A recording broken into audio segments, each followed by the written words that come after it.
Hello everyone, and welcome to Techstrong TV. Today is Tuesday, February 28th, and I hope you're all having a wonderful day so far. I'm your host, William Willis, and in today's show, we're going to bring you some fantastic interviews with incredible guests from around the world, so stay tuned. As always, I'm going to start off with our Techstrong News Recap, filling you in on the biggest tech headlines that are making waves. Then we will head over to Allen, where he will speak to Todd Green, CEO of PubNub, to talk about the best practices and gotchas in real-time APIs. Then we have two sessions of the DevOps Experience 2022. In the first session, Dr. David Wheeler, Director of Open Source Supply Chain Security at the Linux Foundation, will discuss how to develop secure software through DevOps, including the use and securing of open source software. Then Caitlin Carolla, Sales Engineer at Metallic Data, talks about how Metallic Data provides flexible, powerful, and secure data protection with its Metallic Data Management as a Service offering. Next, we will air an episode of The Haunted Hacker with Mike Jones. In this episode, Mike continues his talk with Kurt Swiezdak as they discuss corruption in electronic surveillance. Then, Mike Rothman is joined by Nudge Security CEO Russ Speitler to discuss the current state of protecting SaaS applications and why the current solutions like vulnerability scanning are insufficient. We will then air a session of Predict 2023. In this session, Mike Rothman conducts a panel discussion with Tanya Jenka of We Hack Purple, Jeff Williams of Contrast Security, David DeSanto of GitLab, and John Pescatore of SANS Institute about the best approaches to ensure that the components and libraries used in your applications haven't been compromised and the current state of regulation. We will then wrap up this discussion with two episodes of View with Vizard. In the first episode, Mike Vizard interviews Asaf Kohan, president of Centra, as Asaf explains why 2023, from a compliance perspective, is going to be a lot more challenging as more regulations come into effect. Then, Mike interviews Uptal Bhatt, Chief Marketing Officer for Tigera, as Uptal explains why there's a need for Kubernetes security platforms based on open source Calico software that continuously monitors and analyzes network and container behavior for indicators of attack. And that's what we have coming up for you on this episode of Techstrong TV. So without further ado, let's get the show started. Enjoy. ContainerJournal.com is the leading online destination for centralized computing-related content. ContainerJournal.com covers all aspects of software containers, from container management, data management for containers, container security, networking for containers, to the entire container ecosystem, Kubernetes, microservices, serverless, and more. ContainerJournal.com has the largest selection of container-related news, featuring breaking news, blog posts, podcasts, and more. Visit www.containerjournal.com to learn more.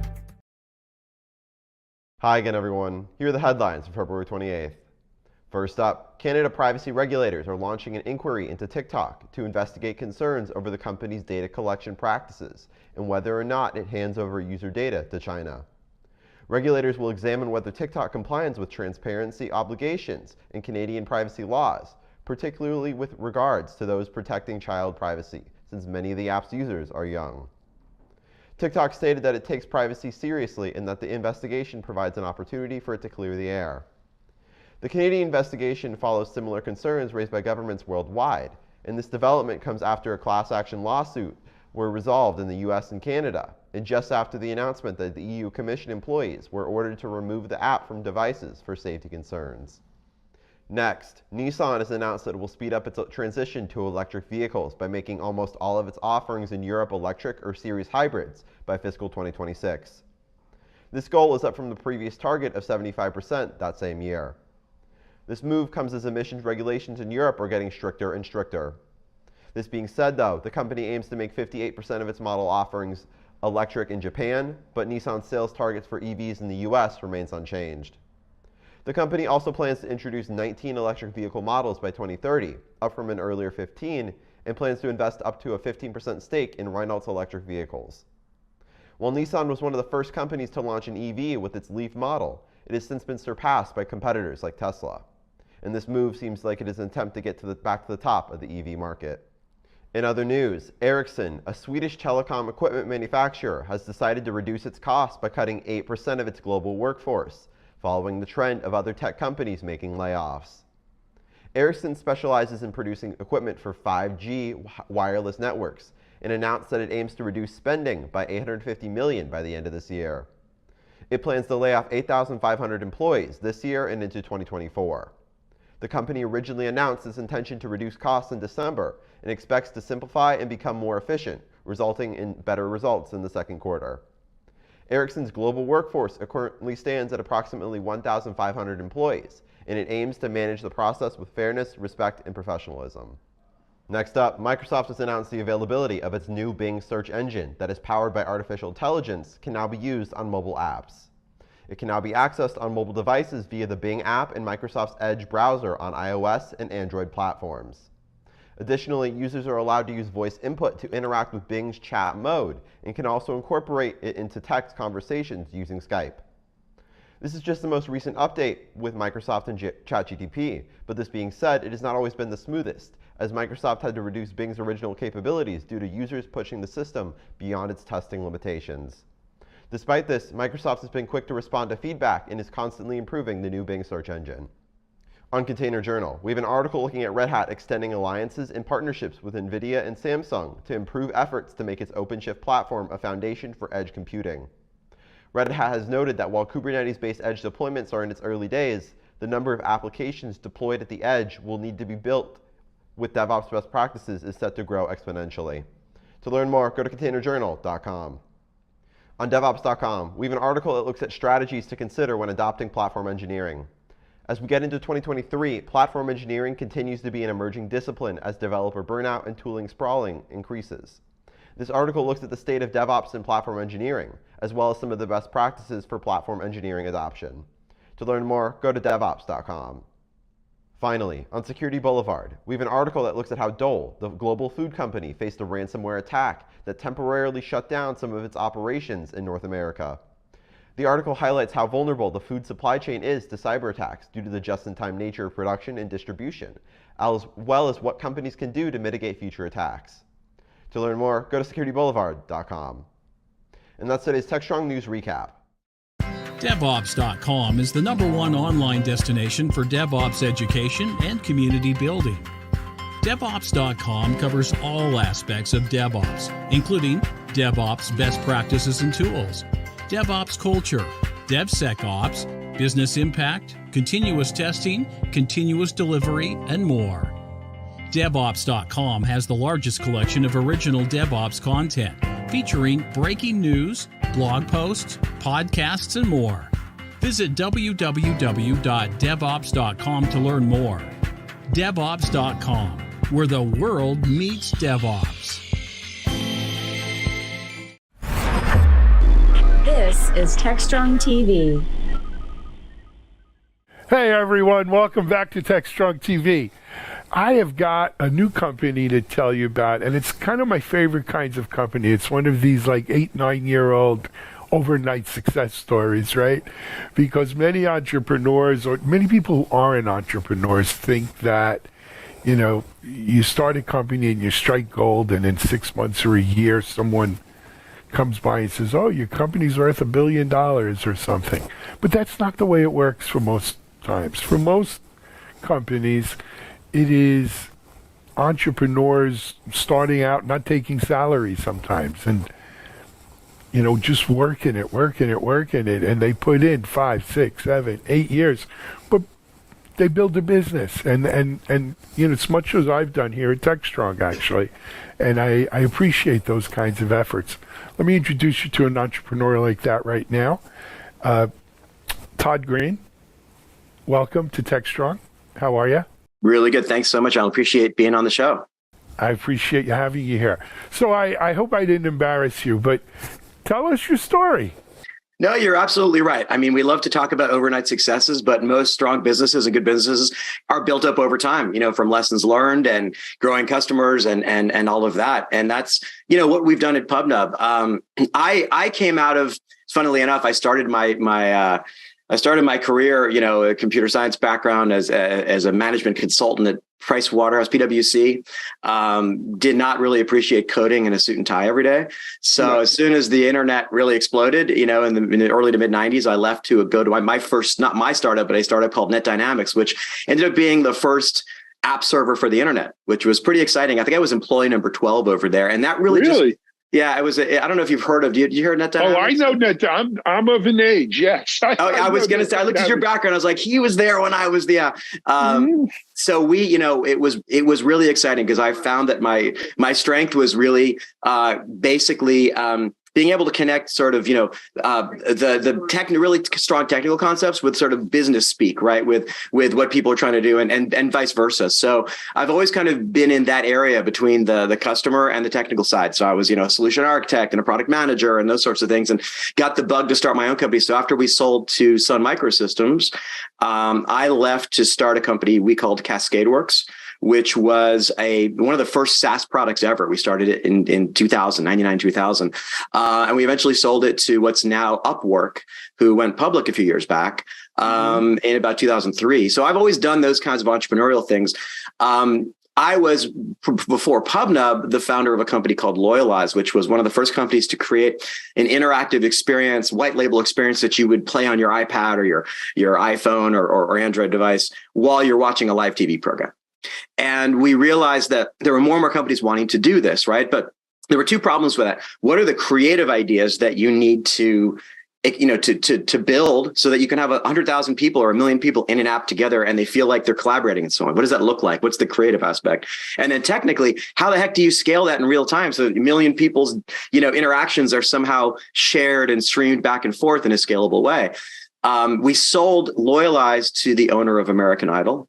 I started PubNub to really be the platform so many people could build those kinds of applications without having to focus on all the core tech. And that's really been kind of the genesis of now last 10 years, what I've been here doing here at PubNub. Excellent. What a great background, man. Congratulations. Thanks. So 10 years ago, you start PubNub, and the idea is give people, I don't want to use the platform word because it's an overused word. Yeah. But give people a head start on and not having to be down in the guts on building an application, with some great functionality. Yeah, well, okay. So if you think about the differences here, we used to call them real-time apps, interactive, live, real-time apps where, you do something and I see that thing show up instantly on my screen, whether it's a digital whiteboard or a chat message or the location of your car moving or anything like that. Those, it turned out all share some commonalities. And what we strive for at PubNub was to figure out what are those core building blocks that you could use, whether you're doing a live mapping application or a digital whiteboard or synchronizing a Google Docs style approach or just a simple chat application. And we, over the last, decade, we've really been releasing these core building blocks that we find that people need for those apps. The key one, of course, is some way of synchronizing people together instantly. And that's kind of where our core technology is. We've got like over 60 patent claims now approved from the government, and that's all around thinking of synchronization as loosely coupled messaging distributed around the world. So rather than when you launch an app, simple APIs for just app developers, pubnub.publish, pubnub.subscribe, it sends a message into our network and anyone subscribing on that channel gets it in under 100 milliseconds anywhere in the world. And that's whether it's one person subscribing or, we broke the record at 25.3 million people in the same virtual room subscribing to the application. Wow. So that's the core, that kind of core bus of what we do is that global network of PubSub messages that fly around. They get used for chat applications, location data, IoT control signals like turn my light bulb on, my door lock, right? And then instead of other building blocks like PubNub functions, which lets you actually add logic between the publish and subscribe. So you can manipulate, filter out, say, use AI to filter out bad words in a chat room or translate from French to English or whatever. Presence detection, are you online, are you offline? And a whole bunch of other kind of core building blocks so that you can build any kind of interactive app across any scale. So those are kind of the ways that we encourage our developers who come to think about building these applications. And that's been very successful. We've got, over 2,000 customers, about 800 million monthly active devices hitting our network, and about, I think, north of 3 trillion API call transactions on our edge every month. So like I said, you've probably used PubNub many times per day and not been aware of it. That's fantastic. What a great story, man. I love this. So, one of the things, let's keep, though our audience, Todd, is very a technical audience, it's that developer audience, they may probably know PubNub. They may not know the whole story. But there's the entrepreneurial crowd out here, too. And just people who, business founders and marketers and what have you. How do you, it's one thing to build a product that has that kind of scale, right? You've got to build a scalable product. But how do you get the awareness? How do people say, hey, I need this functionality? PubNub, that's it. That gives me what I need. That's a great question. Well, there is, by the way, we could talk for hours on how do you build an auto-scaling, globally distributed network with the ability to store data in various regions for compliance issues and the ability to scale based on 10 million people came in because the Super Bowl just started, and you got to make sure that there's enough capacity and then scale that down so you don't go out of business. And there's a massive amount of technical challenges that we've solved over the last 10 years to operate as a business that doesn't lose, tons of money. But in terms of the awareness side, I give credit to really my co-founder, right? I came out of the world of enterprise where you actually went and you sell to businesses, sort of person to person. But he really pioneered one of the first companies to be really great at developer awareness online. And so, our first, I'm going to call it $7 to $10 million of revenue was without a sales team. It was literally online marketing, releasing SDKs that work in any development environment. So whether you're using, PHP, Perl, Python, JavaScript, iOS, Android, like whatever platform you're using, we had SDKs that worked. We went to those meetups. We talked about it online, and we got people to sign up. Every single one of our APIs was free to try out. Single one of our SDKs you could download. All of our documentation was available online. And that grassroots growth really allowed us to scale the early days of PubNub without kind of a traditional sales motion. Crazy. It is. You know what? New when world. Things go right, it goes right.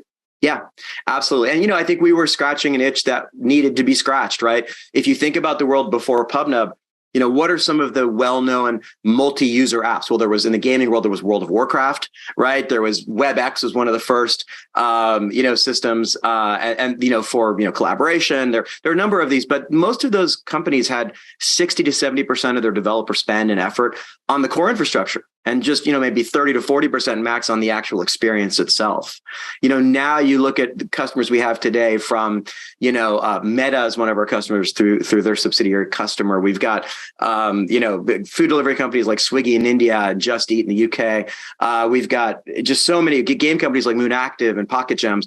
They can focus 100% of their development on the experience, right? The end user engaging experience, and let our global network just cover all that synchronization and all the APIs for that, for the infrastructure piece.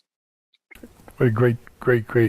So, again, talking to your CEO to CEO, so you have an amazing customer base.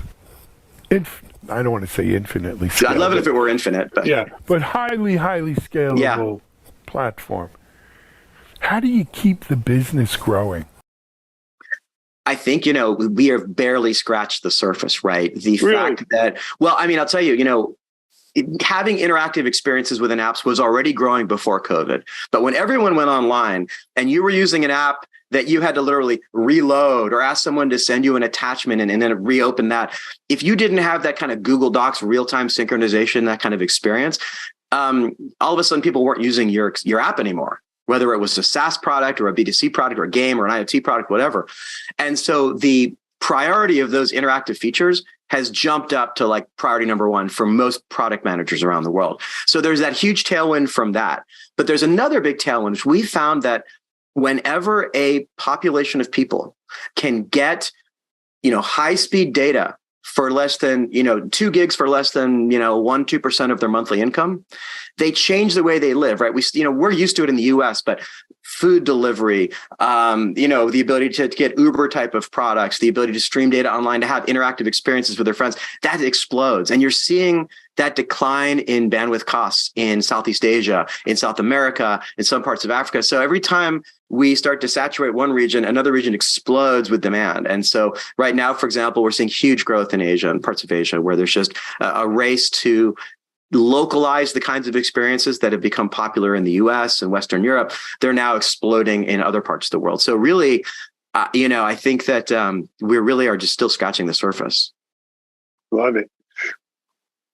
Todd, for anyone, developers, managers watching this saying, you know what, this sounds like a great thing for us to try, kind of harness. What's the best way to engage with PubNub? That's a great question. As I mentioned in the early days of PubNub, we didn't have a sales force to speak of. And that was both good and bad. I mean, it's always great to see people signing up, telling you they love your product and just using it. But as we've expanded from one or two building blocks like core messaging and maybe presence to now, persistence layers and events and actions, which actually launched yesterday, a whole new service for exporting data in real time and functions to manipulate data. I always joke, it's like Spider-Man, with great power comes great responsibility, right? Yep. And so what we found is that by providing free, included solution architect work, solution engineering kinds of work with our customers, it just creates much more success on behalf of our. They're using us more optimally, they're scaling better, and those kinds of things. So, like I said before, PubNub is still completely free to sign up. Every one of our APIs is available to try out. The documentation is amazing. We've got a great docs team. That said, if you're doing anything substantive and you want some handholding, call us up, contact us. We don't charge for that. We find it's a win-win. And that's typically now how we engage with our larger customers. And some of the names I can't talk about, but some of the largest game companies in the world now have signed up. A company recently you may have heard of in Europe called DAZN, D-A-Z-N, which is kind of like the ESPN for Europe. They're building all their interactive experiences on top of PubNub now. And so, we're really working with companies like that on tech strategy and architecture to make sure they're making the best use of and best design patterns for these kinds of things. You know what? I don't think we mentioned the website, though, did we? It's pubnub.com, 6 letters, Easy enough. Domain name. There you go.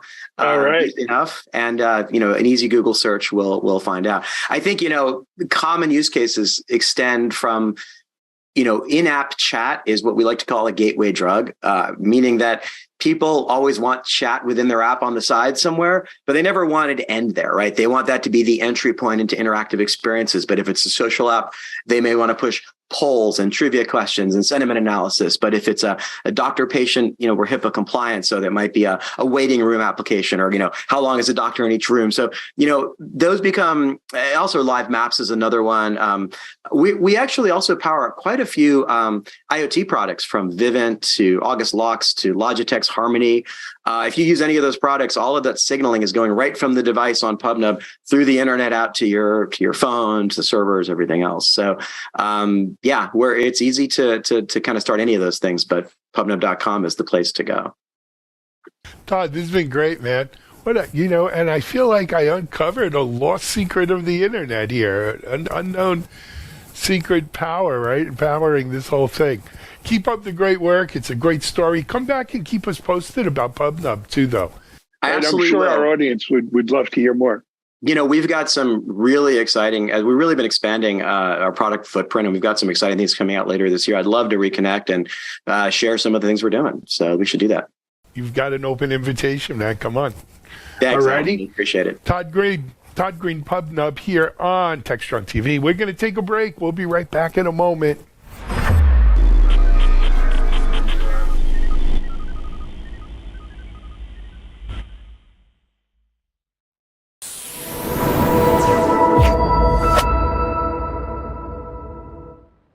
Hi there, my name is David A. Wheeler. I'm the Director of Open Source Supply Chain Security at the Linux Foundation, and I'm here today to talk about DevOps, security, and open source software. First, although I think a lot of you already know what open source software is, I want to make sure we're agreeing on some terms. So when I say the phrase open source software, I mean the usual definition of it. It's software licensed to users with specific freedoms to run it for any purpose, to study and modify it, and to freely distribute copies, either the original or a modified version without constraints like royalty payments to the original author.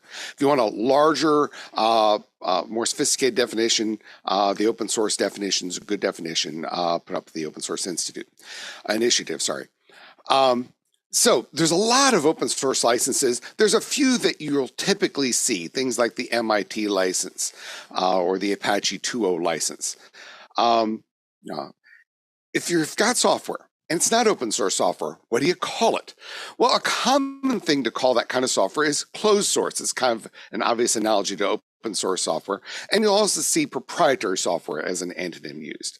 Now, if you're in the US, it's important to understand that open source software is a kind of commercial software because under the US law, if it's licensed to the general public and it has a non-government use, it's commercial. That's particularly important if you ever have to interact with the US government. Now, why have open source software licenses? Well, there are many reasons. Motivations are complicated things with humans, but an important thing to understand about open source software is that its licenses enable worldwide collaborative development of that software. People can gather together, develop it, use it worldwide, identify issues, collaboratively fix it. And that has led to an incredible number of advantages and reasons why open source software is so widely used. And it is widely used. In fact, open source software is a critical part of the modern software supply chain. Synopsys found that 98% of all code bases in general and of all Android apps specifically contained open source software. And in fact, the average amount of code that's open source software within a code base is anywhere from 78 to 90%, depending on the analysis. And it's increasing. You can see even just in a few years, we can identify an increasing number of open source components being used within a larger software code base. Now, I'm going to talk about security. So let me just quickly answer one question I often get a lot, which is open source software always more secure, or is proprietary software always more secure? And of course, that word always is rarely true in real life. And the real answer is neither. If you care about security, you need to evaluate. That said, there is a reason that open source software has a potential security advantage. It's not crazy why people think, hey, open source software, doesn't that have a security advantage? It certainly has a potential one. And that's because the fundamental secure design principles were identified back in the 70s by Salzer and Schroeder. And one of them is that the protection mechanism must not depend on attacker ignorance. And open source software better fulfills this principle. So it has a potential security advantage. But that, like all things, potentials are not always realized. You still need to look at software before you bring it in. And the reality is, even software that's well run, the reality is it's written by humans. Humans are imperfect. And because humans are imperfect, humans sometimes make mistakes, meaning that the software we make sometimes has mistakes, and some of those mistakes become vulnerabilities. That said, continuous careful review is more likely to detect vulnerabilities over time that can be then fixed. But even a well-run project can have a vulnerability. So with that as context, let me make a few comments here about my topics here. First of all, I hope you realize that already that attackers are attacking software worldwide. It's not just open source. It's not just closed source. It's software. So you've got to prepare. And if you're a DevOps practitioner, you should be doing DevSecOps. Whether you call it DevSecOps or not, security should be integrated into your DevOps practices. Things like you should make sure you have security tools in your CI pipeline to look for problems before they get deployed. Now, some open source software projects do apply DevSecOps. I run a project which specifically does apply DevSecOps. It's a little difficult to answer the question, hey, how many open source software projects practice DevSecOps? And part of the reason is that many open source software projects are components. They don't directly deploy at all in the sense of deploying software to end users. Something like, hey, is a number is a number even or odd? That's not something you would deploy directly to end users. It's a component that you would typically use in a larger component. Now, that said, many open source software projects do produce components that enable DevSecOps. Okay, lots of security guidance, lots of tools, lots of enabling technology, Kubernetes being one of many, many, many. For many open source software projects, build and release of their code is their version of ops, because what they put out, what they view as their endpoint, is a little different than what often people talk about for DevSecOps. That said, well-run open source software projects have CI pipelines that check security before release.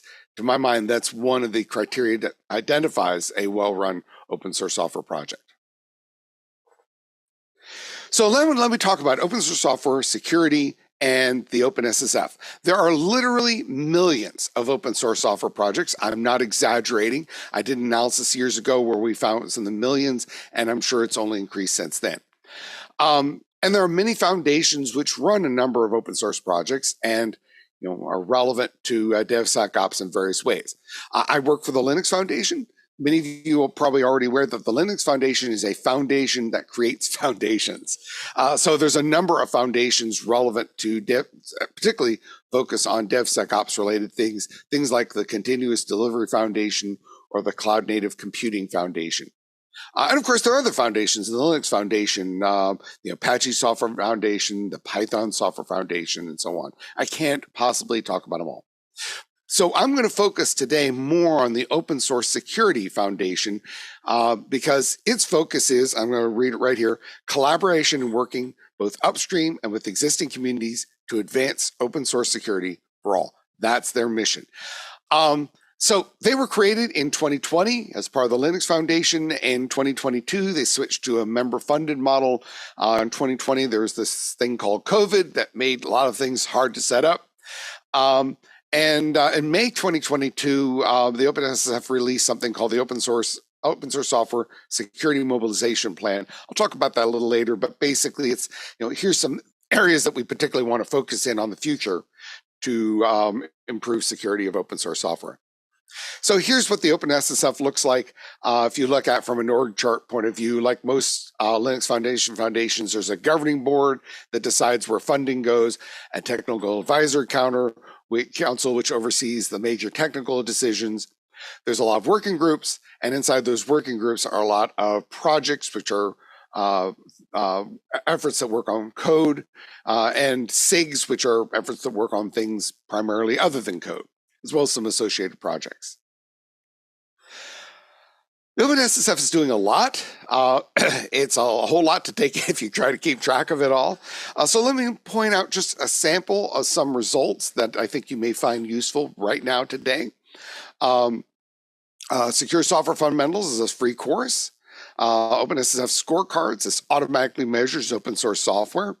Sonatype actually found in a recent 2022 report that it was actually really helpful in identifying projects that were likely to have known vulnerabilities. OpenSSF Best Practices Badge, the Alpha Omega, which is working to proactively find and fix vulnerabilities, in some cases by working very directly with the projects, and others looking at a top list looking for vulnerabilities with tools. Vulnerabilities Disclosure Guide and some concise guides. I'm going to point out a little more information about each of these, because I think some of these will be very, very useful. First of all, a course on Secure Software Development Fundamentals. This is a free course. If you develop software, you should learn how to develop secure software, yet most software developers have never been told. If you don't know what course to take, here's a course. It's free. On average, take you about 16 hours to go through with 3 parts. Requires design reuse, implementation, and then verification, some more specific topics. And this talks about the fundamentals. It doesn't focus just on whether you're an open source software developer. It teaches the fundamentals of developing secure software, whether it's open source software or not. It does discuss how to evaluate and reuse open source software, because everyone does that. And when you're done, if you can show evidence, you actually learn the material, you get a free certificate, and there's the link there. As strange as it may seem, if you want to take another course, that's great. There are many other courses. Please take something, though, because developing software that's secure starts with developers knowing how to do it. OpenSSF Scorecards. This automatically scores open source software projects on a set of heuristics, what they call checks. Each one's scored from 0 to 10, 10 being the best. What's great about scorecards is that you can evaluate, arbitrary projects they don't need to collaborate. Currently, this only works on projects hosted on GitHub. This is not a fundamental to its concept. It's just its current implementation. We have taken steps to make that so it can broaden out later. Here's some sample checks. It looks for things like, hey, does the project have checked in binaries or not? If it does, that's a little concerning because that means they're not rebuilding them necessarily. Does it use things like branch protection? Does it have run tests? Does it have code reviews? And so these kinds of checks basically help you estimate the risk level of that project. And I have a link there for more information. The OpenSSF Best Practices Badge project basically is a list of best practices for open source projects, things that we think open source projects should be doing. And if an open source software project meets those criteria, it can earn a badge. There's 3 badge levels, passing, silver, and gold. Participation, this is widespread. It's continuing to grow. We've got over 5,100 projects, over, I think it's 900 passing. There's at least 800 passing in as of this month. I think that's a typo there, but hey, I expect that we'll get there. And again, there's a URL you can learn more. One of the things the OpenSSF has done is created a concise guide for developing more secure software. When it's printed out, it's about a page, maybe a little bit more. So it's not large and it points off to more information.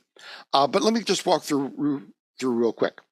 So first of all, ensure all the privileged developers use multi-factor authentication. Some attackers want to take over developer accounts in order to subvert open source software. If you require the use of little MFA tokens, that almost completely eliminates those threats. There's some studies found that 99.5% of all those kinds of attacks basically get thwarted by MFA tokens. Learn about secure software development. We already talked about that. Use a combination of tools in your CI pipeline to detect vulnerabilities. And this just screams DevOps, right? Okay, get those tools in there. The tools by themselves are less effective unless the developers know how to develop secure software. But the tools plus knowledge is a powerful combination. Evaluate software before you select it.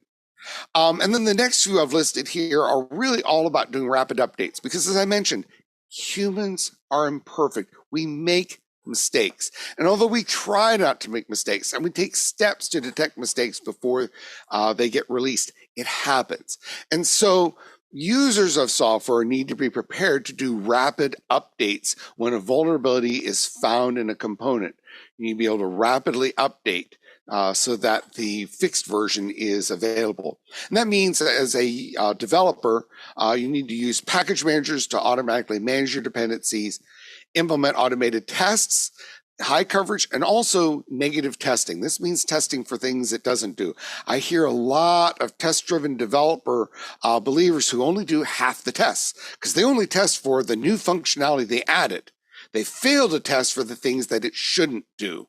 So things like, hey, if the software shouldn't delete a component if it's not owned by the user, then check for that. That has to be one of your tests. Monitor known vulnerabilities in your software's direct and indirect dependencies. Keep those dependencies reasonably up to date so that if a vulnerability is found, it's not a major redesign just to use the fixed version.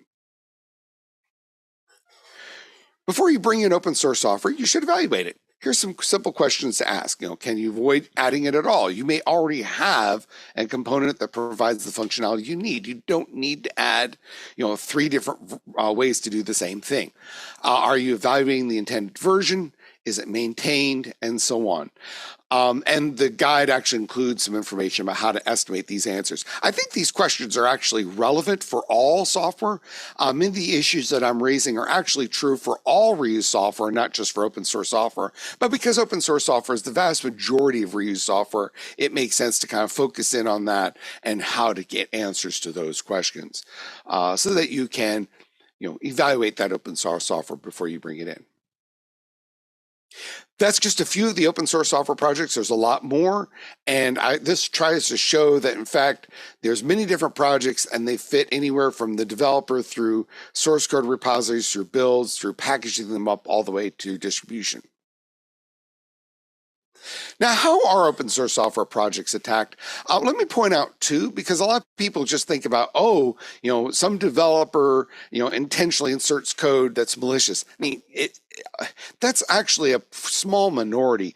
By far and away, one of the most common kinds of attacks for supply chain attacks in that process between the developer and the many steps to end users. One most common is something called typo squatting. This is where attackers create a whole bunch of projects with almost the right name and hoping that someone who's trying to use the software accidentally used the wrong name. How do you counter this? Double check the name. It turns out that's an incredibly strong countermeasure to just wait. Before you bring that software in, is that the software you intended to bring in? And often that eliminates the problem entirely, but people are busy and aren't aware that this is an attack.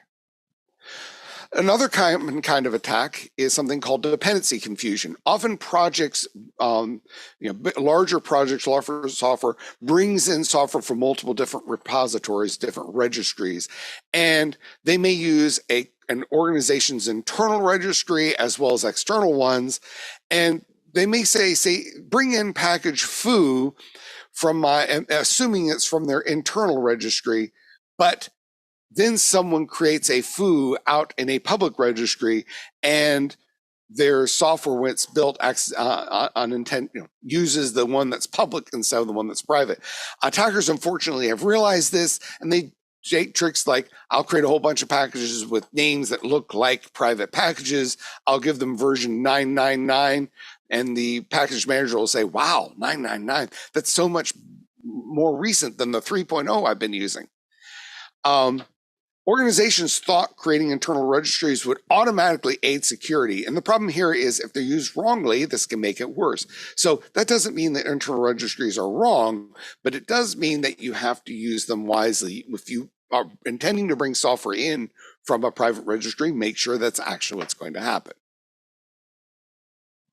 One of the more recent events that's happened that we're pretty excited about is something called SigStore.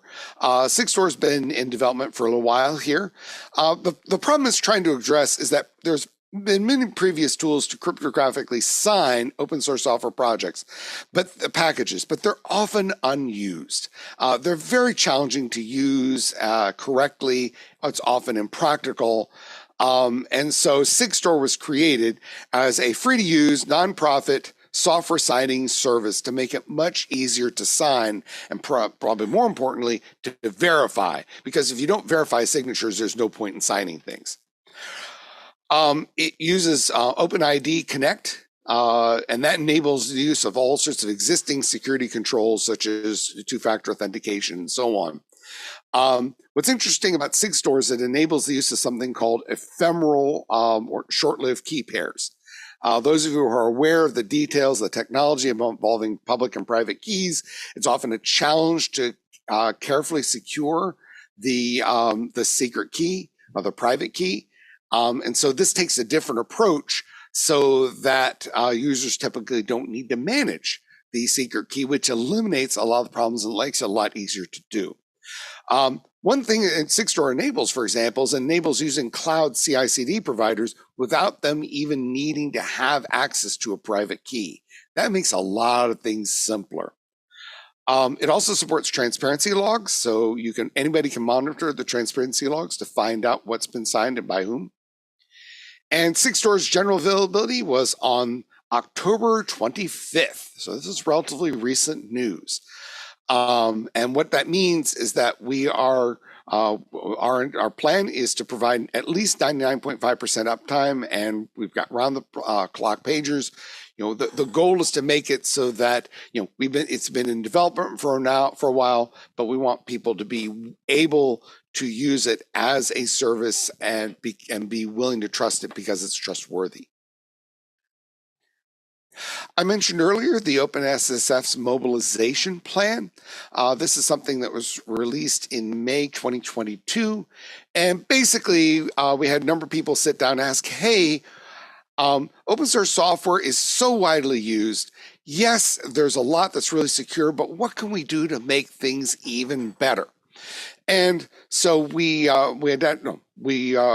had started with 3 goals and identified 10 streams, and little symbols listed here, anywhere from improving security education and digital signatures to improving the use of memory safety, doing code audits, improving software supply chains, and so on. So you can see the plan for more about at least where we're trying to head in the year ahead. Now, I've talked a lot about OpenSSF because they're focused on security, and that's what I'm trying to talk about here, but they're not the only organization involved in either security or certainly not in open source software or in DevOps. I do want to give at least a quick shout out to the Continuous Delivery Foundation. They have their own software supply chain group. They've got an interoperability group, some best practices, and what they call the Continuous Delivery Foundation's reference architecture link there. So please go do check them out. And finally, I encourage you to get involved. Really, for any foundation, certainly for the Open Source Security Foundation, please, their OpenSSF, for example, is doing a number of things that are in the earlier stages. Salsa is getting ready for a 1.0 release. There's some SBOM Everywhere tool work. There's some education work. There's work on what we're calling a metrics dashboard. We already have some prototypes, but we really want to turn this into something that everyone can use to get more information about open source software projects. We've already identified and identifying critical projects. There's something called the Secure Supply Chain Consumption Framework, which is early stages, getting going. So please get involved. That is the best way to influence these, to make sure that they'll work for you, that they'll be helpful for you, that and there's various ways to get involved. An easy way is just to show up on a video chat for one of the alternate weekly meetings. But we also have mail lists. We have Slack channels. You can also see our blog to see kind of what's going on. As I mentioned, there's many other open source software projects. There's many other foundations. I encourage you, get involved, find out what they're up to. More broadly, I do believe that industry, academia, and government really should work together. It's important because open source software is just widely used. It's all over. Trying to say, hey, we're going to get rid of it is not really a sensible approach. It's a lot like we're going to stop using computers. We aren't. And a lot of open source software is in really good state. Some is less so. And so we want to work to identify areas where either things are not so good or just we would like things better. And again, the best way to influence an open source software project direction is to get involved. And with that, thank you very much for your time and attention. I'm happy to answer any further questions that you have. And if outside of this gathering you want to ask or talk to me further, I put my email address at the beginning, but it's dwheeler@linuxfoundation.org. So thank you very much.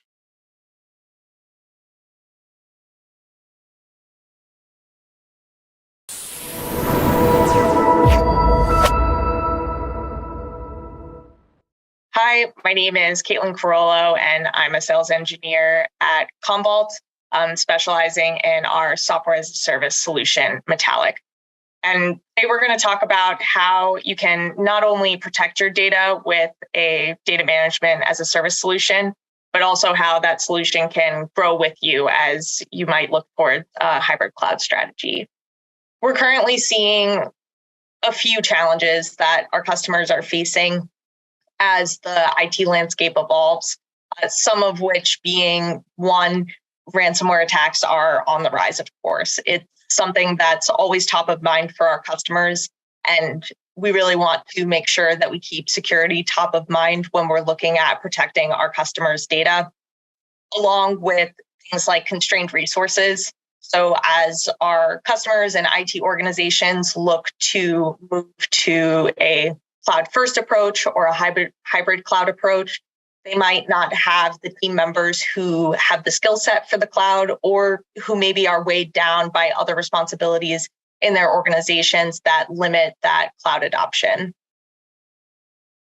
one of the third things that we see a lot with our customers is that our data is everywhere, whether it's on-prem, in the cloud, in SaaS solutions that we're using, or even on our users' endpoint devices. Data is in a lot of different places. And so being able to secure that data and protect it is becoming more and more critical for these hybrid cloud environments.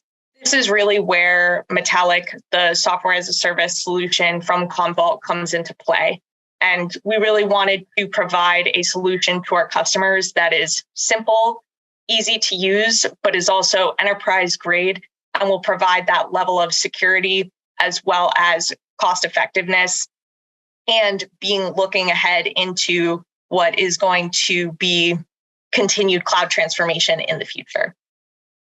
So when we look at Metallic, what we're talking about is a solution that is built in the cloud and it's built on Azure. And we're going to be able to protect a wide variety of workloads in our customers' environments so that we can ensure that our customers have maximum flexibility and they don't have to, adopt different solutions in order to meet their data protection needs, while also having a cutting edge solution that reduces that overhead of infrastructure so that they can protect those different components of their environment.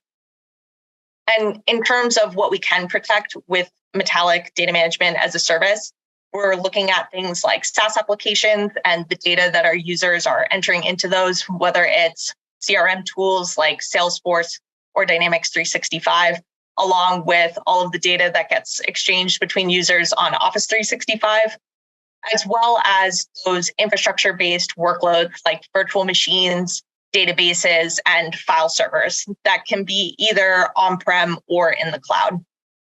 We're protecting things like on-prem resources, VMware, Hyper-V VMs, as well as resources that are in public cloud providers like Azure or AWS. And most specifically, we're continuing to grow our portfolio to cover an even wider range of solutions. And you'll see for our database protection, one of those being Azure PaaS databases, including Azure SQL and the other platform as a service offerings that they have for databases.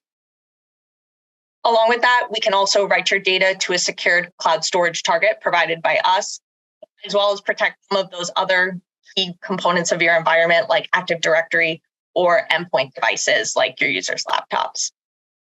And not only are we going to be offering our customers a wide range of solutions so that you don't have any one piece of your environment that's left out, but we're also giving you flexibility in terms of where your data goes, how many copies you have, especially for those critical components of your environment like your VMs, databases, and file servers. When looking at these types of workloads, you can back up your data to the cloud, to local storage, or to storage offerings provided by us, like an on-prem appliance or in our cloud storage service. It wouldn't be a cloud conversation if we didn't talk about security, given that ransomware is so top of mind for a lot of organizations. And with Metallic, we're really using a multi-layered security approach to ensure that from start to finish, your data is protected, secured, and safe.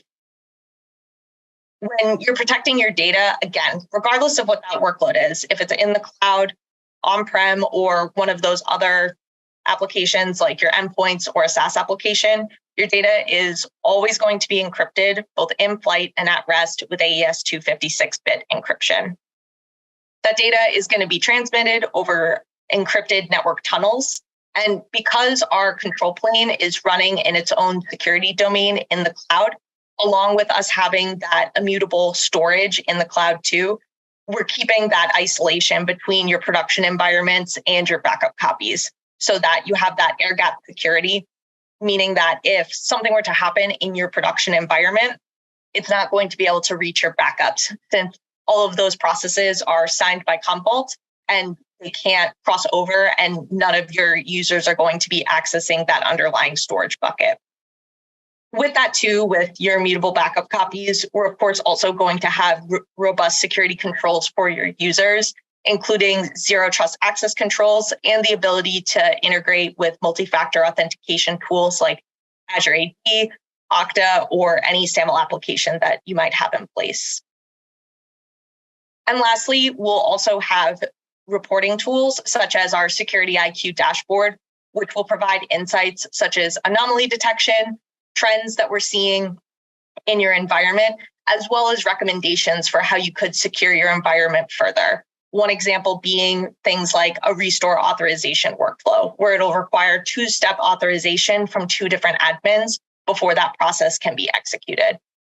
These are all tools that you can manage from the one centralized interface, again, so that you have that coverage of all of your different environments while maintaining that super tight, secured backup and recovery protection.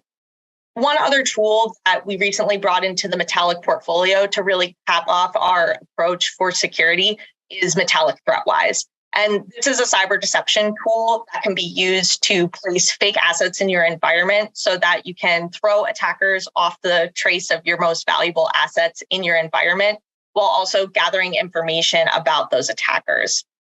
A lot of times when we think about security, especially from the context of backup, we're thinking about having that secured copy, which is really important so that if an event does occur, we can then restore from that copy. However, there are other implications to data being compromised by bad actors, including that data being stolen or misused after it gets compromised. So a tool like ThreatWise is used to plant those fake assets in your environment so that not only can you, one, send attackers in the wrong direction, make them think something is valuable that might not be, but you can also collect information about that attacker and then see where vulnerabilities might be in your environment.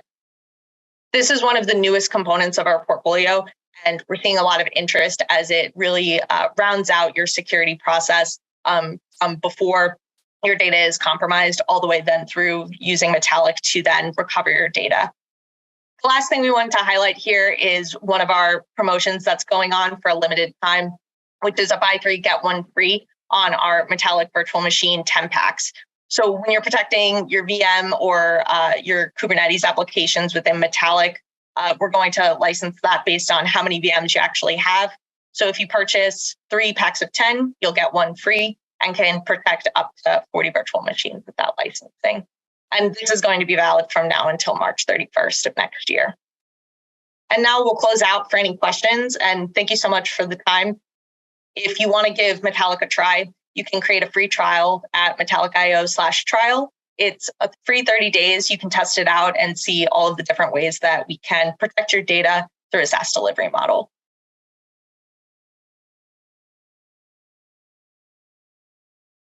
SecurityBoulevard.com is the leading resource for news, analysis, and education on challenges facing the cybersecurity industry. SecurityBoulevard.com covers all aspects of cybersecurity, including data security, DevSecOps, cloud security, application security, network security, security threats, and more. SecurityBoulevard.com has the largest selection of security content, featuring breaking news, blog posts, podcasts, and more. Visit www.securityboulevard.com to learn more. SecurityBoulevard.com, home of Security Bloggers Network.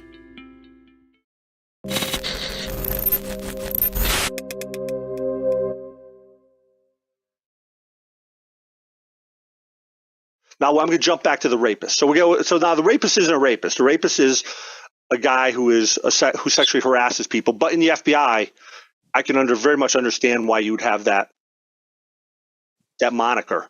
Right. So I walk into a field office, the Newark field office, and I'm sitting there signing in and going through all the process. I'm not even in the FBI.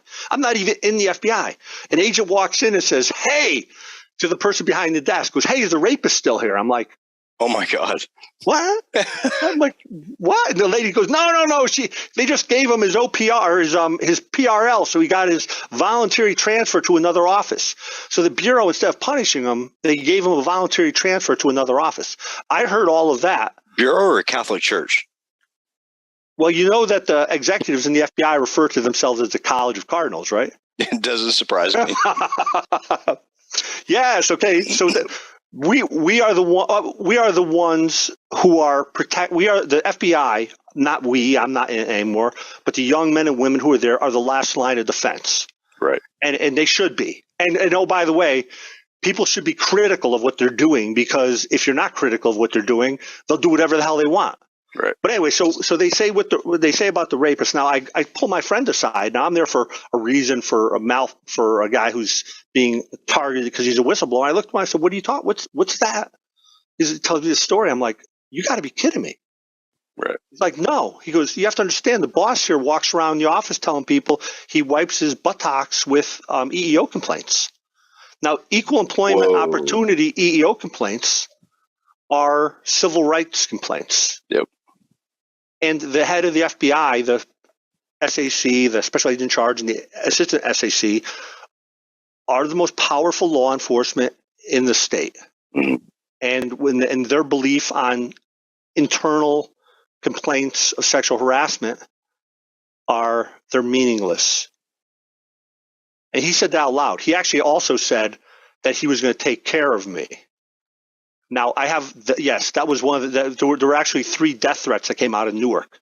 Oh my God! Now, one of them was a picture of Serpico on a book. I could send. It's actually interesting. I could send you. How long ago was this, Kurt? 2.5 years ago. Oh wow! No, this came out. There was a book called Serpico where a police officer was shot in the face. I believe shot in the face, but survived. Mm-hmm. And they found the book on an agent's desk, who was a whistleblower, and the picture of Frank Serpico was removed, and the face of the agent was put on it. Oh wow! Yes. Now, anyone who's in the NYPD or knows about what happened to Serpico would consider that to be a death threat. Right. Same time, another agent who has an association vis-a-vis work with the country of Iran finds a picture of a General Soleimani. Oh wow! Now I knew who got Soleimani. droned. Who got droned? That's one way of saying it, Assassinated's the other. Yeah, I mean, the Soleimani. Well, in fairness, yeah, he got hit by a drone right in the Baghdad airport, right coming out of the Baghdad airport. Yeah. He actually got it right next to where I lived, which was kind of sad. Soleimani I had met. Soleimani was actually one of the most moderate of the whole regime. Yes, right. until the U.S. screwed him. Right. Like now he's going to be okay. Screw the U.S. But he actually had some. I actually met him at a bar that was a bar. It was a tea shop in Baghdad where he came over and he asked some very important questions about making sure some Americans were safe, because he wasn't really interested in hurting Americans. So right. I thought that was very kind of him. He also figured out the secret sauce on how to hurt America. And that's when the secret sauce was he was having protests, but nobody was displaying guns. Because if you display guns, they can mow your butts down. But if it looks like it's a peaceful protest, you probably can take yes. Or a wedding. So okay, so you have to bring over the predator and drone him and explain to the next guy what it's going to look like having those peaceful protests. Right. And they were peaceful protests. There were weapons obviously there, but they weren't being displayed. They're right outside the embassy, and probably fair. I have a problem with killing people in allied countries. Mm. Right? Iraq is an ally, right? That we helped them out. Which I mean, no one ever considered. We were running the country at that point, pretty much. Right after. Right, yeah. We had turned our stuff over, but the money kind of stopped going in. But there are people, and we don't want people targeting our generals like that. Right. I mean, that's the what would we do if they targeted our generals like that? We would have a real problem. War. With that. Yeah, it'd be war. Yeah, and so, but again, I have. Soleimani was an enemy actor, but not everybody who dislikes the U.S. is actually playing for real. Right. Some people do it because it's part of the job, and the way they get promoted is by going up. And I'm not sure how certain he was that he was going to be as bad. He did run the IRGC, right. But it was a fair. I guess if you're allowed to blow people away in other people's countries, he's a fair target. But it's amazing how we do that, because so much for the joke in the government's been for a long time, surgical strikes. Not so surgical. Yeah, I think some of them took place at weddings, and whole wedding parties were destroyed. Well, the wedding party video, which was, first of all, if you go to a wedding in Kentucky, there's very possibly some guns there. Right. If you go to parties in some places, you're going to have a few rifles, you're going to have fireworks, you're going to have whatever. RPGs, right? Yeah. Well, that doesn't mean you get to blow them all away. And it looked like they blew away a whole wedding party, and there were no enemy. There was just a big coming out of a mosque for a celebration and getting hit by a 500-pound bomb, right? Which is like that's like the big party pooper. I mean, it just doesn't do well for the party. It's not rice, right? No. But again, in fairness to the people on the ground, they're not. They can order in a strike, but there's other people that are up higher who are supposed to tell them, no, that's not a good strike, or yes, and they should do it in real time. Right. And I look at that, and that is painful to see a lot of people getting killed.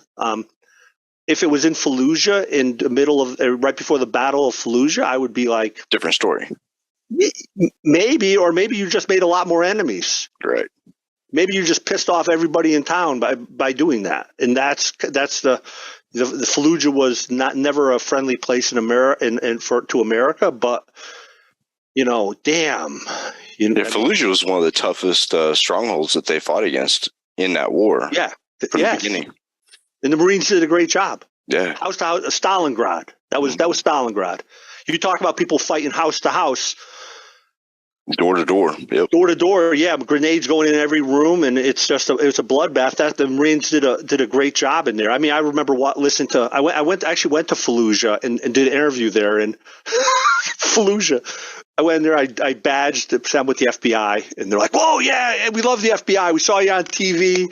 Yada yada. Yeah, we're happy to talk to you." I go, "Oh, you're good." Those Marines, we hate them. Really, we hate them. They're not your escort's not Marines. I'm like, they are not Marines. They're good, solid people called Blackwater. They're okay. Saw them on TV too.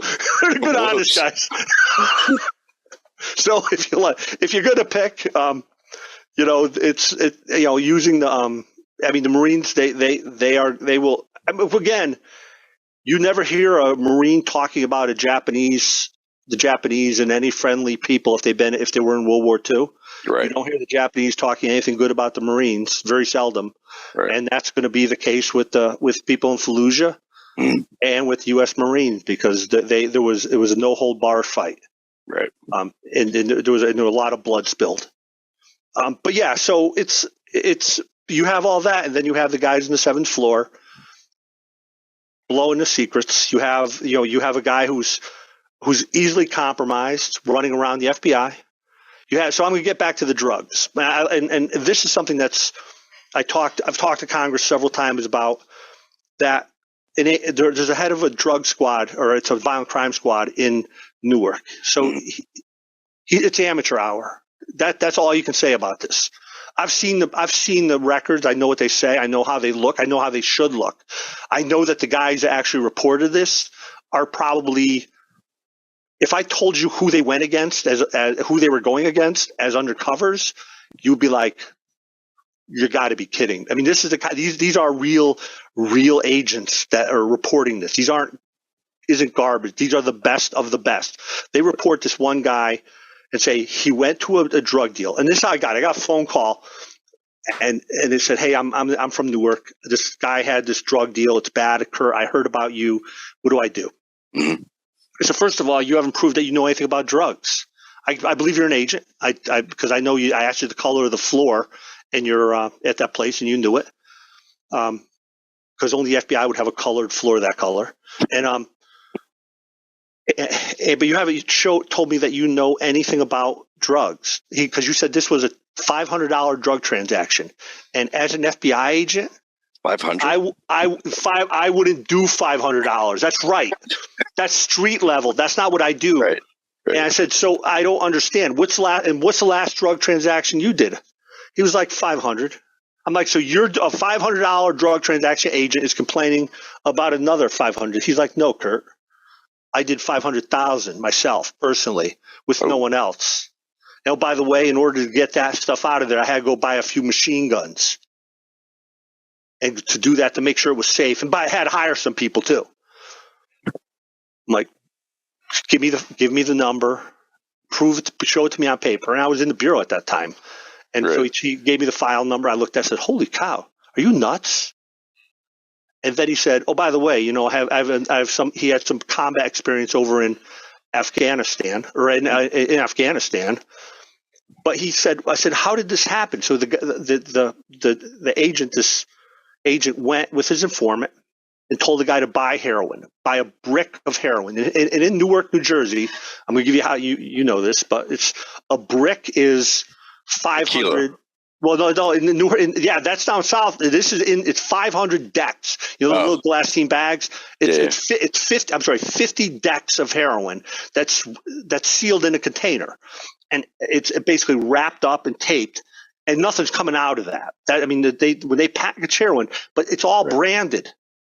So yeah. Yeah, you have to have a brand on every single one, so you know the quality and the source of your heroin. Like any good heroin user knows, they want to make sure they're getting the right stuff for what they're paying for. So the informant buys the brick, brings it back, and gives it to the agent. Now, at that point, the agent should pat this guy down, pull out the pockets, make sure there's nothing involved in it, that he has nothing there, and then leave. Right. So, that may or may not have happened, but when they get back to the office, they realize that the package had been cut open and one of the glassine bags was missing. Now, that doesn't happen accidentally with drugs, because drugs are packaged by pros. And so in the middle of a squad area, he calls up the informant and tells him he needs to get another package of heroin. Another deck. Now, the deck has already been submitted to evidence saying there are 50 in there. Right. And if you get another deck from another source that's directed by an agent, that's tampering with evidence. Right. Now, if I was this guy's trainer, I would stop this immediately and say, you don't understand. This isn't about your informant stealing a deck of heroin. This is about, there's another person out there who sold the deck to you, and you're going to prosecute that other person. So now you're getting drugs from another source.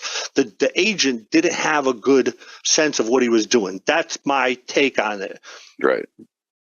But the person I know, his partner was sitting there and called up my person, said they're tampering with evidence. So they reported this.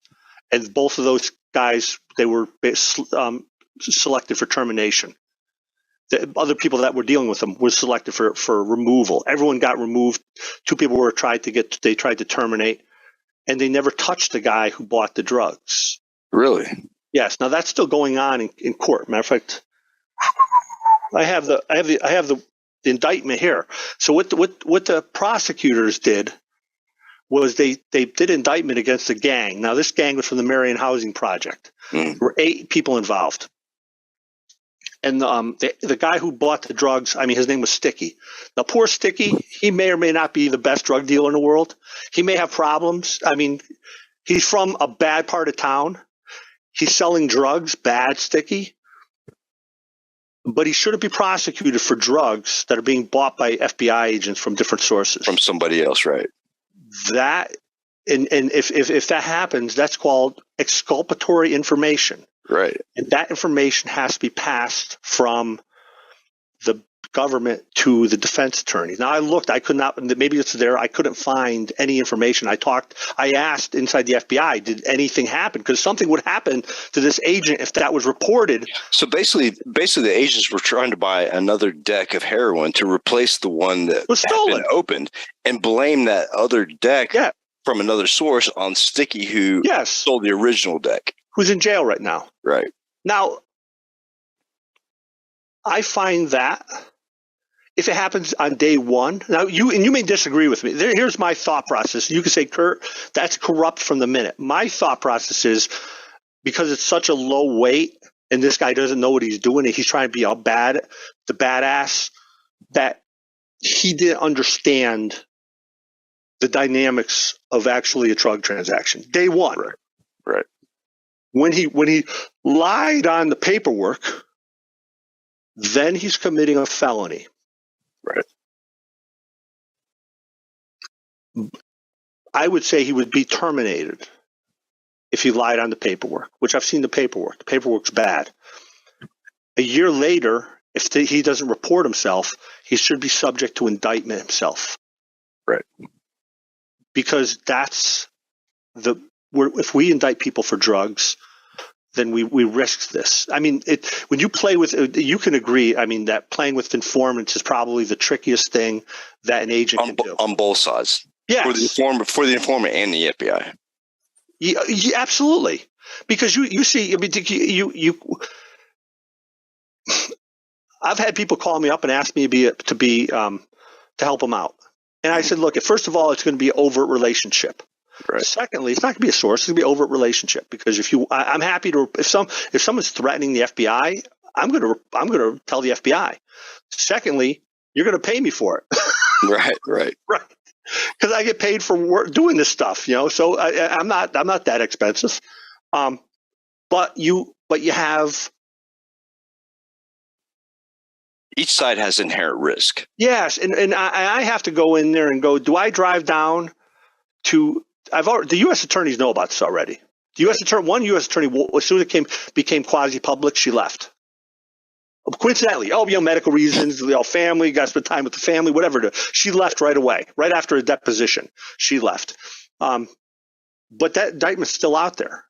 And I may take a ride over and say, to ride over to Sticky's mom and say, hey, Mom, got some bad news for you. You know those drugs? Some of the drugs I think were bought by your son.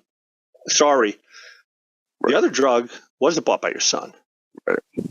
If I'm you, I would be outraged because I don't think if you were Caucasian that would fly. No. Well, and not only that, but I mean, he's basically being framed. Yeah, he did commit crimes. Yeah. No doubt, but not the one that they're trying to get him for. Well, they didn't put it. They didn't put an indictment. They left it out. Yeah, the indictment starts like a month after they did the buys, but the month after the buy. Oh, sorry, we forgot. But the exclusionary rule in the U.S. basically says that the whole foundation is we would rather let 10 people go than put 10 guilty people go than put one innocent person in jail. And that, and you know what? I get it because if you don't get Sticky this go around. You're going to get him next time. Yeah, you're going to get him next time if he's not that smart. Right. And so so that's the thing. The criminals don't do it because they're like most criminals. You can disagree with me. You may be, the evil one, but I'm not saying you're a criminal. Not saying that. But most of the time, people do things either because there's need or because they're weak. Right. And I will tell you, I agree with you on this. They need to do something. They need to prove they're right. They're weak. But drugs is weakness. They don't have money. They don't have, and that's really, they have to be accountable, just like FBI agents. Right. But if they're real criminals, you'll do them. They'll come back. I mean, Jeffrey Dahmer. If you let him go. If you let them go once, they're going to come back. Right. And so that's the real shame here. And there was no need for any of this to happen. But there's no need for that guy to be a supervisor in the FBI for the last 5 years, even after it's been going on. He's remained as a supervisor. He was promoted. That's insane. It's ludicrous. You know what it reminds me of? It reminds me of kind of like the Good Old Boy Network back in the day. in law enforcement, where, the sheriff, small town sheriff, you scratch my back, I'll scratch yours. And the whole fraternity idea, like the fraternal order police, right? The whole, tight knit, you look after my back, I'll look after yours. That's what it reminds me of. It does. It does. Well, that brings up the why did this happen? It happened, I believe, because this agent had one of his relatives is a bigwig in headquarters. There you go. Boom, done. Now, I like the fraternal order of police, actually. Now, but there's a downside. There's a downside to having that type of organization in that it sets up the us against them mentality. Right. And that's where the U.S. police have gone, as they have militarized for the last 20 years, and that has not been good for the FBI. It has not been good for the police. It has not been good for America. Then you have the FBI, which swings. Well, I won't say swings. They have the FBI who, during the Black Lives Matter protests, they have 6 FBI agents or not 6, I think more, who kneel in support of the Black Lives. Oh yeah, go online. Wow. And now we call that a violation of the Hatch Act, right? Because that's a political statement. Now the agents, the FBI actually asked the Agents Association to give them gift cards in support. Yeah, yes, absolutely. Wow. Okay. They give no. I had a shrapnel wound in my hand when a rocket blew up near me. Mm. No one gave me a gift card. They actually called up my wife and said I had been wounded, and when they found out that I had been a minor wound, they forgot to call up and tell her it was a minor wound. So she spent a day thinking I had a bullet through my stomach. Wow. Until I called her, "Hey, honey, how you doing?" And she was like, Are you alive? You alive? Yeah. No, anger. Right. How could you do that to me? I'm like, I had no idea they would call you and not tell me. And not that I need bravery, because I was actually running the other way like a bat out of hell as the rockets were landing around me. So there was no medal for bravery on that one. It was just sheer luck on my part. Survival. Yeah, rockets. So don't be brave around the Katusha rocket. It doesn't matter. Run. I actually had a guy named I will say his name, Don Bostic. Don Bostic is my hero. I was running towards the opening, and it was an armored door. The people were pulling the door closed because the rockets were literally coming in at the door. Now they're being shot from a place called Solder City. Right. I was running there. Bostic was holding the door open, forcing it open so I could get in, because other people there were going to close the door on my ass and leave me out there alone. He held the door open to get me in and allow me to go. And the people were literally crying, screaming and crying at him, trying to pull him away from that door.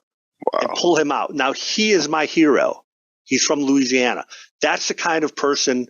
I put him in for an award. They didn't give him one. They didn't give him. I mean, you sit, and this guy was literally standing out there. And I think there were 3. The salvo was right at us. Was 3 rockets within. The first one was hit. I could hear the alarms go off. I was carrying this guy's bags, and some people they were out in a gunfight. They were out in a bad area, but I was carrying their bags as a matter of respect into the area. And the rockets came in. I got clipped by one of them. Got my body armor, got a little piece of something. But Don Bostic held the door for me. That's the FBI agents I know. Yeah. And he was standing there while rockets were coming in, so he could see.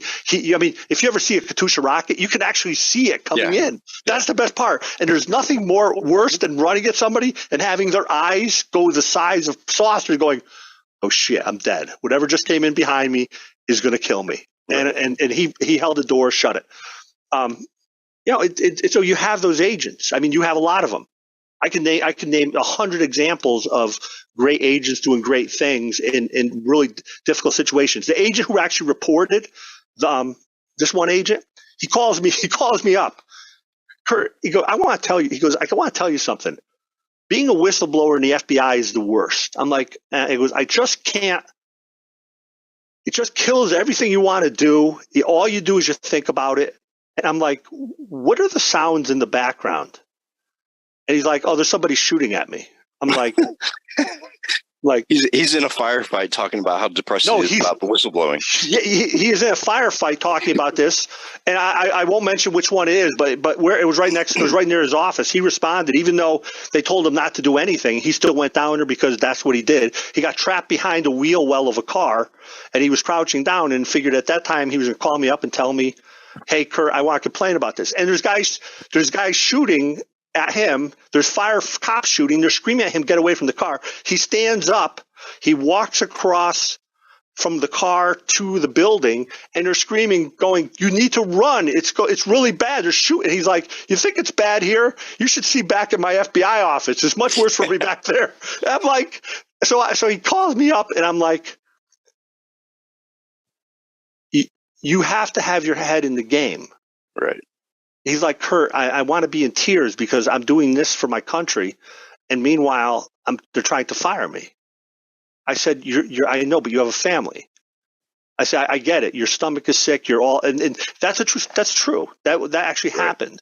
And I'm like, if now you have to go back, you have to check to make sure that you go through the procedures to make sure that you're good for that fight. Because if you do something wrong, they're going to fire you for being technically wrong. And so he did. I walked him through everything, and he was good. And he was good. But imagine you have guys like that, and those who you're trying to fire. And meanwhile, Sticky's in jail, and the other guy is the supervisor. And it's unexplainable. It's corrupt. So that, and again, this is all stuff that has been brought to Congress. This was a protected disclosure made to a congressman. Okay, I would have done it quietly, but 1.3 to 2.4 million people listening, and subtlety is my middle name. Yeah. So anyway, here's a question I have for you. So looking at that situation and just looking back at some of the whistleblowing you've seen within the FBI, what is your honest opinion about what they did at Mar-a-Lago?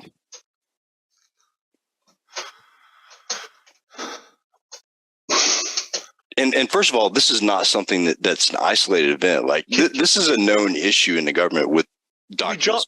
Can we jump one area before Mar-a-Lago? Okay. Sure. Twitter. I get a call from a reporter says, "Hey, there's that." One of the reporters asked, "Hey, who's the person who's doing all the disclosures to the press for Twitter?" And the Twitter goes, "Oh, it's a guy named James Baker." Now, James Baker, they're like, "James Baker, the guy from the FBI?" They're like, yeah, he used to be working at the FBI. James Baker was the general counsel for the FBI. Right. He's doing the disclosures on what should come out for the stuff that he was doing at Twitter. Come to find out. So a reporter told me this. I'm like, there's something wrong here. A reporter called me up. Actually, it was Carrie Pickett again, who's great, from the Washington Times. She called. I'm like, wait, there's something missing here. And what is it? I'm like, money. Yeah. What else is there? She said, well, there are evidently a lot more people that were hired by the FBI devoted to a program. So the FBI took executives, they retired from the FBI, and then they went to the Twitter to be hired for a particular program. Oh. I get where you're going now. Pay for play. So $200,000 a piece for a job. You hire, evidently, someone told me a number as high as 80 that were hired. Wow. And evidently, they may have been censoring documents. Hey, this guy, right? One of the, it may not have been Pickett. One reporter called me up and said, hey, there was one person they had censored because he had 69 followers and he was saying threatening things about the FBI. 69 followers? 69. Really? And you're worried about that? I know. That's how crazy it is. But evidently there were a lot of people devoted. Now, Twitter's not going to hire those people because FBI employees are notorious for getting terminated or for leaving the job after 1 year. Right. For a lot of reasons. One is they're not capable of surviving in any institution other than the FBI in prison. Right. You know, you're institutionalized. And two, they just don't know what they want to do. But to have all these people come over there and get devoted to projects, the Bureau is going to pay, right? Mm-hmm. Okay, they paid. They said there was $3.5 million. So I look at the math here. 80. Figure $200,000 is kind of where I give. If I was to hire them, they'd be worth about 25, 30 grand. But They're executives, so we'll give them at 200,000. 200, yeah. Times that by 80 employees. So what are you looking at? So you're looking at 8 million, 16 million. Twitter's got to make a profit, right? Oh, so yeah. you got to double that or triple it. But that's you're in this 32. Yeah, 30 to 60 million dollars, maybe. I told the reporter, I'm like, my God, that's just pay for play. Yeah, that's all that is. I mean, why would you ever want FBI? Because they're going to turn all that those are informants. Yep. So you have walked around the rules for subpoenas by putting all your informants inside social media. Yep. Are you kidding me? Are you kidding me? That's outrageous. I don't even know what to say. I don't even know what to say with that. You've just if that's true, and I'm praying it's not, you just set up a whole bunch of agents to blow away the First Amendment. For people. Not only that, but you look at, some of the countries that we identify as communistic and state-run media. So now you have government bleeding into social media, still media, and we're getting, pumped out from Twitter what they want us to see and what they want us to hear. And we're talking about the same ones that can't actually stop sexual harassment. Yeah. Sexual harassment is the easiest thing in the world to stop in the Bureau. You could stop that in a day because all you do is you tell your executives, if you get caught, we'll have we'll remove you right then and there. If we look at it and we find there's cause to believe it, we'll remove you. We'll put you in another position for a year, and then if it comes out true, you're gone. But we won't let you lead troops while you're doing this. They have to do the Bureau. The Bureau is so sexist. What would he say? About 50% of the American population is female, give or take.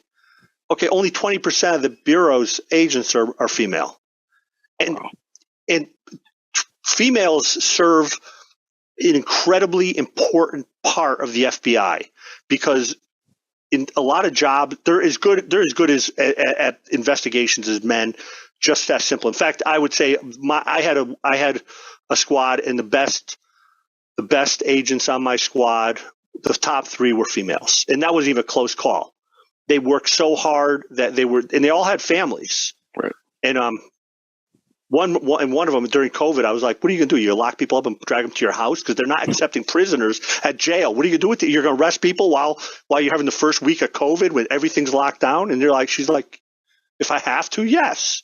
I'm like, dude, okay, whatever. Don't do it. But just keep the indictment there, keep the complaint, but don't arrest them. I have to tell the women that. I didn't get that call from a male telling me I want to do the arrest. But so they're great. SWAT operators. Well, they can't be SWAT. Look at any woman can be a SWAT operator if you're working. You may have to work out harder, stronger, better. Right. But it doesn't take. People don't run through doors and run 100-yard dashes. They do methodical attacks. If they're doing dynamic attacks, every woman there could do it. Very much so. The FBI did not let women be in SWAT operators for a while. They now are starting to do that.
This is Techstrong TV.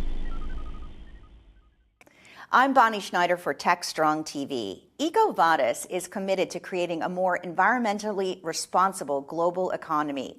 Joining me now is Madhur Agrawal, Chief Product Officer of EcoVadis, to discuss sourcing and procurement practices for his company, and of course the partnership with Microsoft to drive their sustainability efforts. Madhur, thanks so much for joining us. Can you share a little bit about your background and how you got started with this company?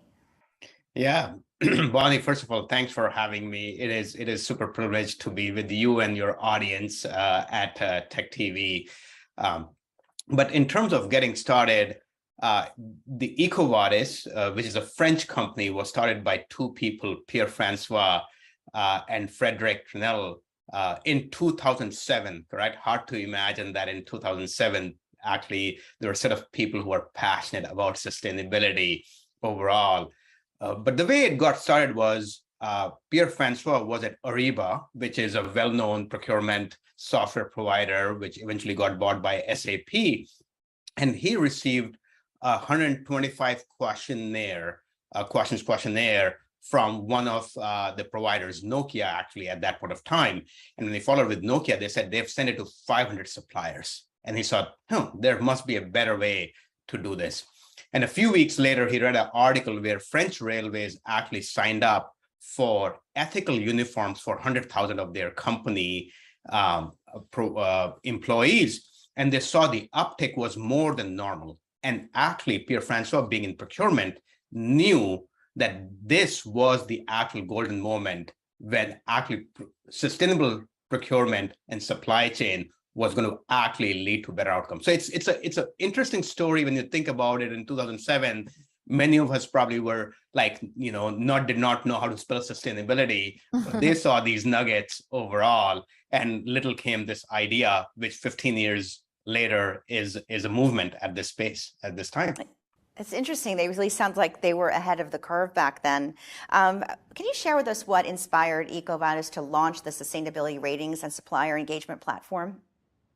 Yeah, so what inspired us is the simple belief system that actually, one is data, but the other is the belief system and the conviction. So the data actually shows that between 50 and 90% of your scope 3 or carbon footprint and your sustainability footprint actually comes from your supply base overall. But it also actually is launched from the fact that a lot of the risk, your business risk, actually sits in your supply chain, right? Like take industries where their direct and core material is driven by the supply base. We've seen that in the last, few years with COVID and all of the things with supply chain. So how do you actually de-risk that supply chain? And that is where the whole genesis is. And then the ability to combine that with doing good in the world is where the genesis of the idea is. And today, lo and behold, it's a multi-billion-dollar industry. But more importantly, it's an industry where people are saying, hey, we can actually do better in the world. That's great. So that is a positive message, and I can see where that would be an inspirational endeavor to get involved in. Let's take a deeper dive into the technical aspect. So how does EcoVadis help organizations assess, monitor, and engage with their suppliers on sustainability performance? Yeah, so it's fairly simple. We actually do that in two ways. We actually take our first party and third party data, and actually using our proprietary methodology, help assess 100,000 companies in our network. First party data means data that is actually being supplied directly by your supply chain partners, who actually are going to be sharing their data in the form of a questionnaire that we actually share with them, and they're going to be sharing documents, etc.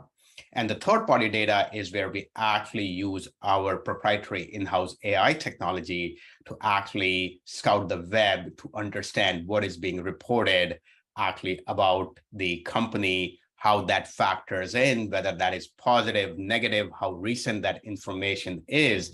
And we actually plug all of that into our methodology, which is then, through a combination of technology and human verified, and then a store is actually assessed and shared with the network and the participants in there. That's really fascinating, because I would imagine as time goes on, more data is available in those recent reports. Has that allowed you to kind of, you're constantly scaling because there's just so much more being reported in this area? Yeah, no, that is a great observation. And what we do find is absolutely, first, the companies themselves, the companies that are rated, have become smarter, have become more focused on this. So they themselves have more reports and more data to actually report on, share with us. And they're more willing to do that because they actually see a business benefit to it. And the second thing is, in public domain, there is more and more information available. But what we also do find is there's almost a divide. Some companies actually have an overload of information reported about them, and some companies actually, some of the smaller suppliers in actually some of the remote countries, don't have enough information reported about them. And that makes our combination of first party and third party pretty powerful, that we are not reliant on just one source. We are able to bring all of those things together. Can you tell us about EcoVadis's partnership with Microsoft? How did that start, and where is it going right now? Yeah, so Microsoft's a great partner. In fact, Pierre-Francois was meeting them earlier in the week here. So we actually love our partnership with Microsoft and their Cloud for Sustainability product. We are also actually a big partner of theirs on the Azure side. A lot of our data centers use their Azure technology. So I think that is great from that perspective. And just on that, it's not just Microsoft. We actually do believe that we have an opportunity to partner with many providers in the tech ecosystem, including SAP, including Microsoft, and others, to actually make sustainability pervasive and into the workflow of our customers. And we mentioned some of the data sources that you use, but how are you managing it in terms of ensuring the accuracy, integrity, and privacy, of course, of the data that's collected by this platform? Yeah. So, in today's day and age, you cannot talk about data without actually talking about integrity, accuracy, privacy, all of those. So those are principles that are native to us. Part of it is our French DNA, correct? We've always actually thought about those things by design.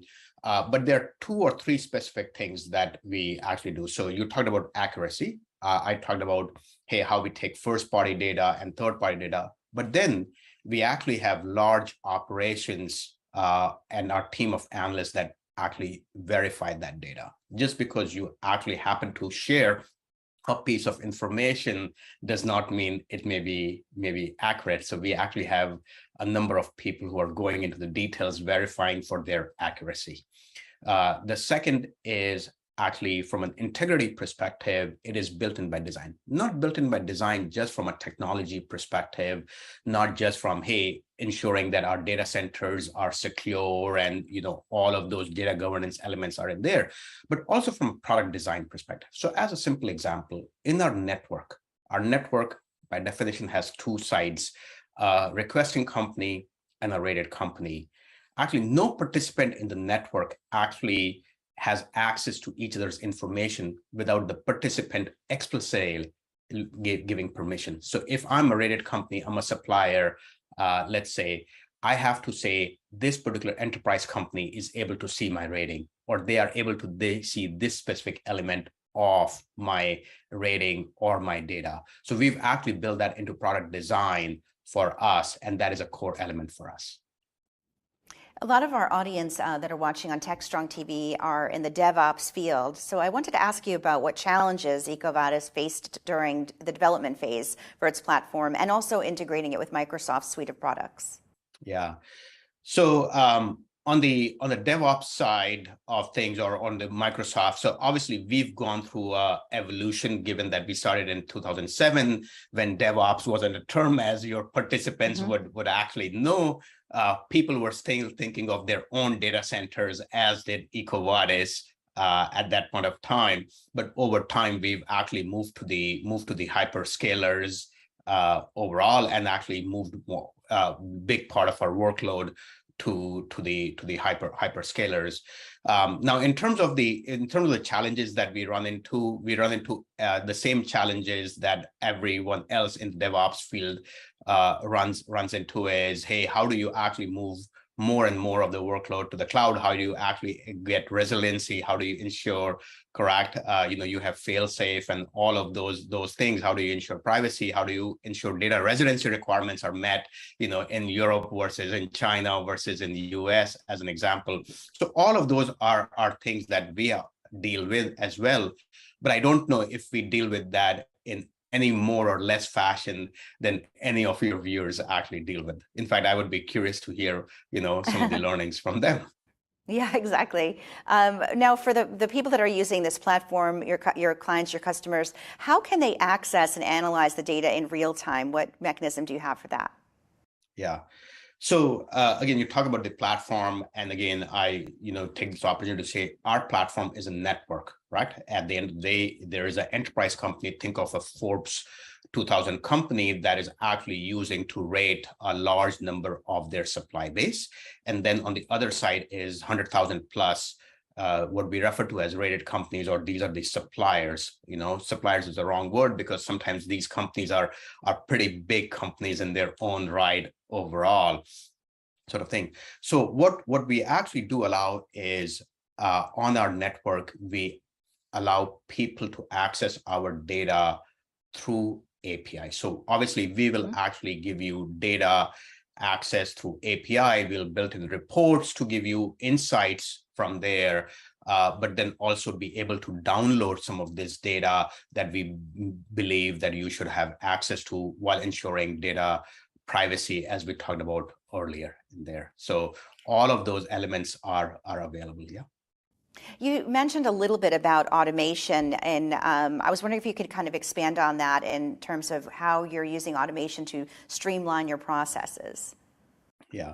So streamlining processes happens for us at multiple levels. The first level for us is when we have a company of our size, how are we using automation to actually for our own internal purposes? So we use actually a number of capabilities, including Celonis, that some of your customers may be actually aware of, to use our own data mining and to better understand our own internal efficiency in there.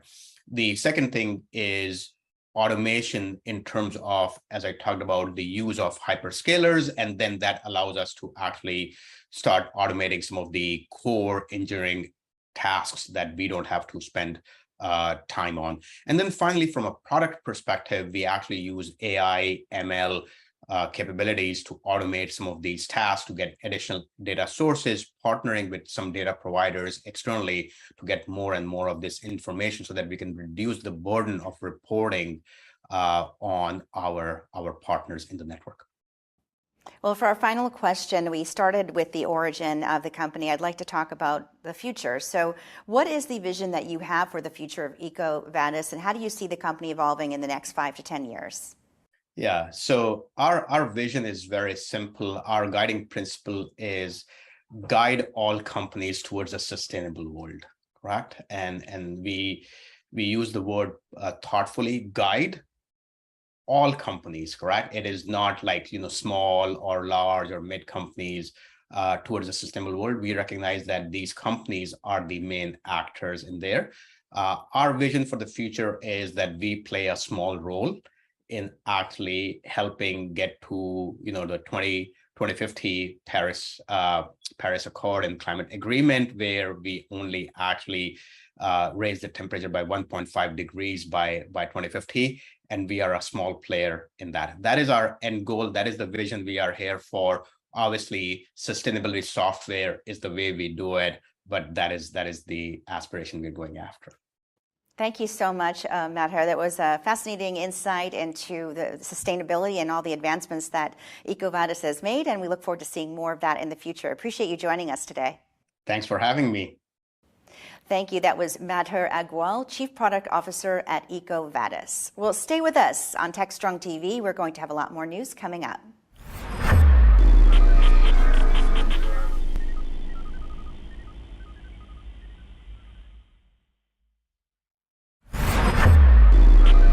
is Techstrong TV.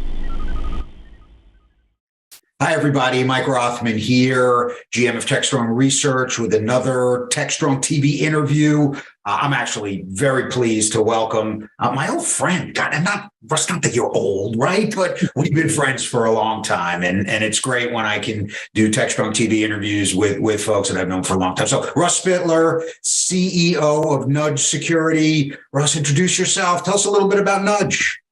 Thank you, Mike. Always great to talk with you. So happy to be here today to talk a little bit. Nudge Security is a company that's really focused on the biggest shift that we've seen over the last 5 years in cybersecurity.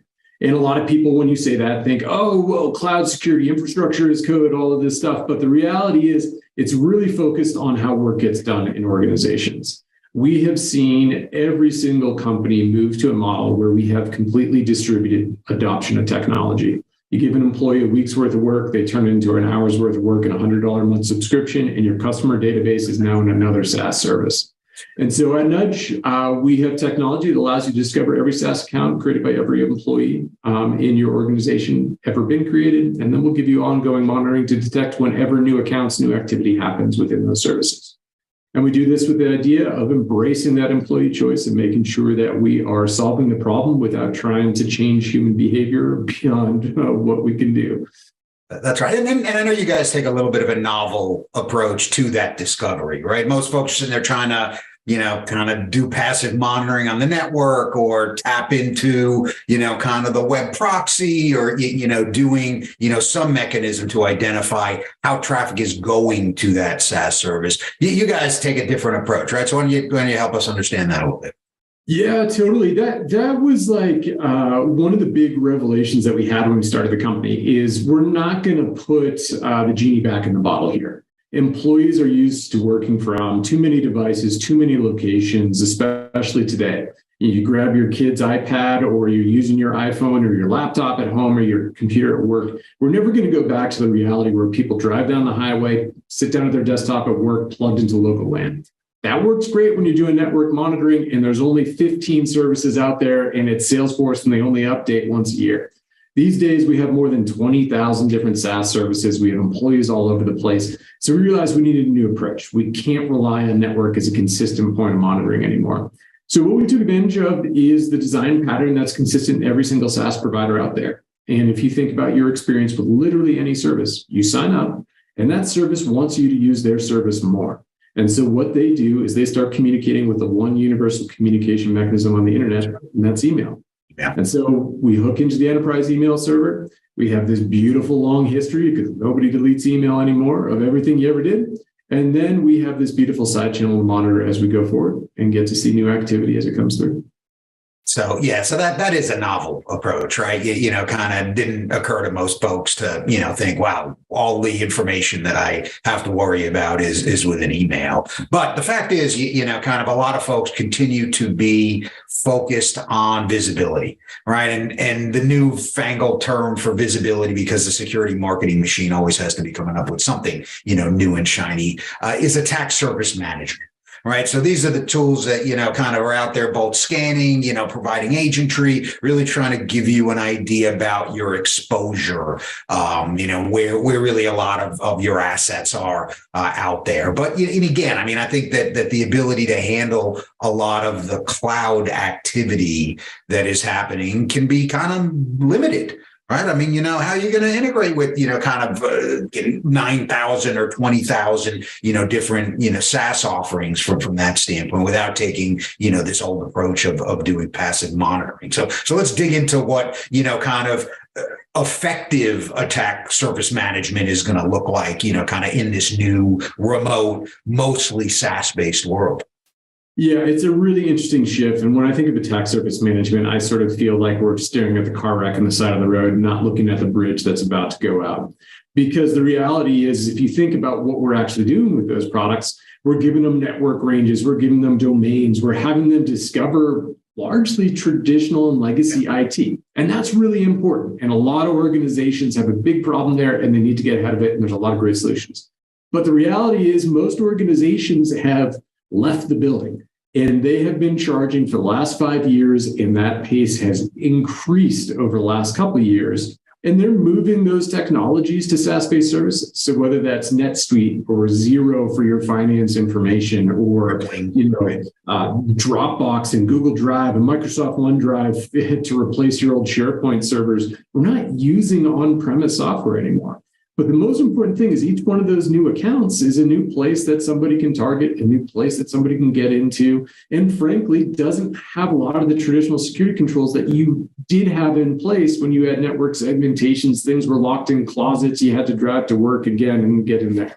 And so when you think about this new world, you have this ephemeral attack surface that's spread all over the internet. You don't know which resource belongs to you or not. And that's really what we try to solve for organizations. How do you figure out exactly who has what accounts are out there, what you need to worry about, what you can ignore? And that's a big challenge in every organization, particularly as you think about how broadly used these services are today.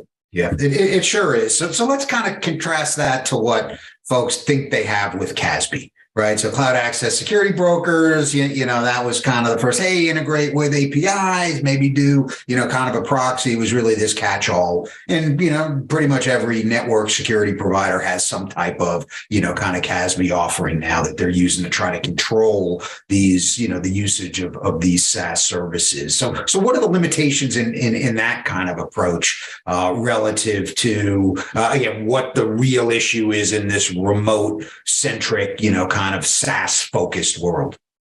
There's kind of two fundamental flaws in the premise of a network-based control for this problem. The first is it's completely antithetical to the SaaS promise. The SaaS promise is do anything anywhere on any device, and I'll give you the business context that you need in one. Right? Salesforce was created because the sales guys didn't want to have to go back to headquarters to enter in their sales activity. They wanted to do it on the road, on their iPhone, on their iPad. Well, we didn't have iPads back then, but whatever, on their laptop, over their hotspot, etc.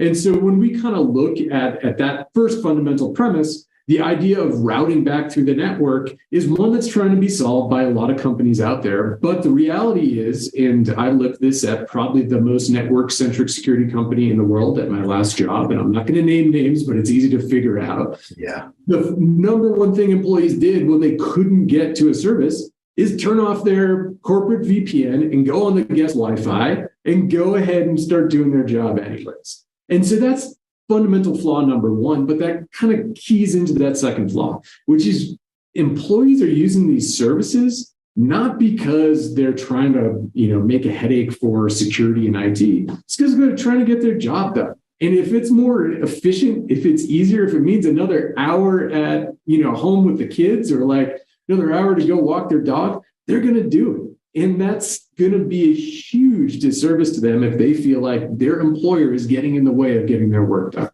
Yep. The last is more of a technical limitation, which is, as a good friend, he used to run security at AT&T, remarked, the internet monitoring and network monitoring is a melting ice cube. SSL everywhere, projects like Let's Encrypt have driven the traffic that we're seeing in monitoring to a point where we now have upwards of 80, 90% of the traffic on the internet being encrypted. Right. And so really the only resolution you have is DNS, unless you want to do a decrypting proxy, which is another ball of wax and nightmare. And so what you need is a preconceived notion of what domain names are, SaaS services, what they're doing, exactly what they're doing. And, there's 20,000 some odd. Our database has 34,000 different SaaS services we've detected. This is an incredible number. And to think about how you stay ahead of that and actually understand what they are and understand what activity is going on, it's a real big disconnect in terms of the signal you get from that network monitoring approach if you magically got everybody back to work and working on the same network, compared with what you can do with a completely non-intrusive approach. Yeah. And given the fact that, again, we do have these disconnected, remote, centric environments now, kind of this idea of being able to, really leverage the techniques that the actual user is focused on, right? So it's the difference between, kind of the known knowns, right, and the unknown unknowns, right? And right now, if you don't have control of the network, there's no real way to start to isolate those unknowns in terms of what they're using, in terms of what they're doing. So, again, I do think it really requires a different approach. That's absolutely true. And that's really where we're also trying to embrace the realities of human behavior, which again, if you're trying to get your job done, you're going to do what you can in order to get your job done. And so what we actually found, we did some great research with a professor of psychology from Duke, where we're actually able to see the difference between what happens when you try to block an employee from going to a SaaS service, as opposed to when you proactively engage with that employee as they're trying to get their job done. And the rates that we saw, which is 70% of people would work around being blocked, compared with 80% actually complying with that proactive engagement. And that's the fundamental approach with Nudge.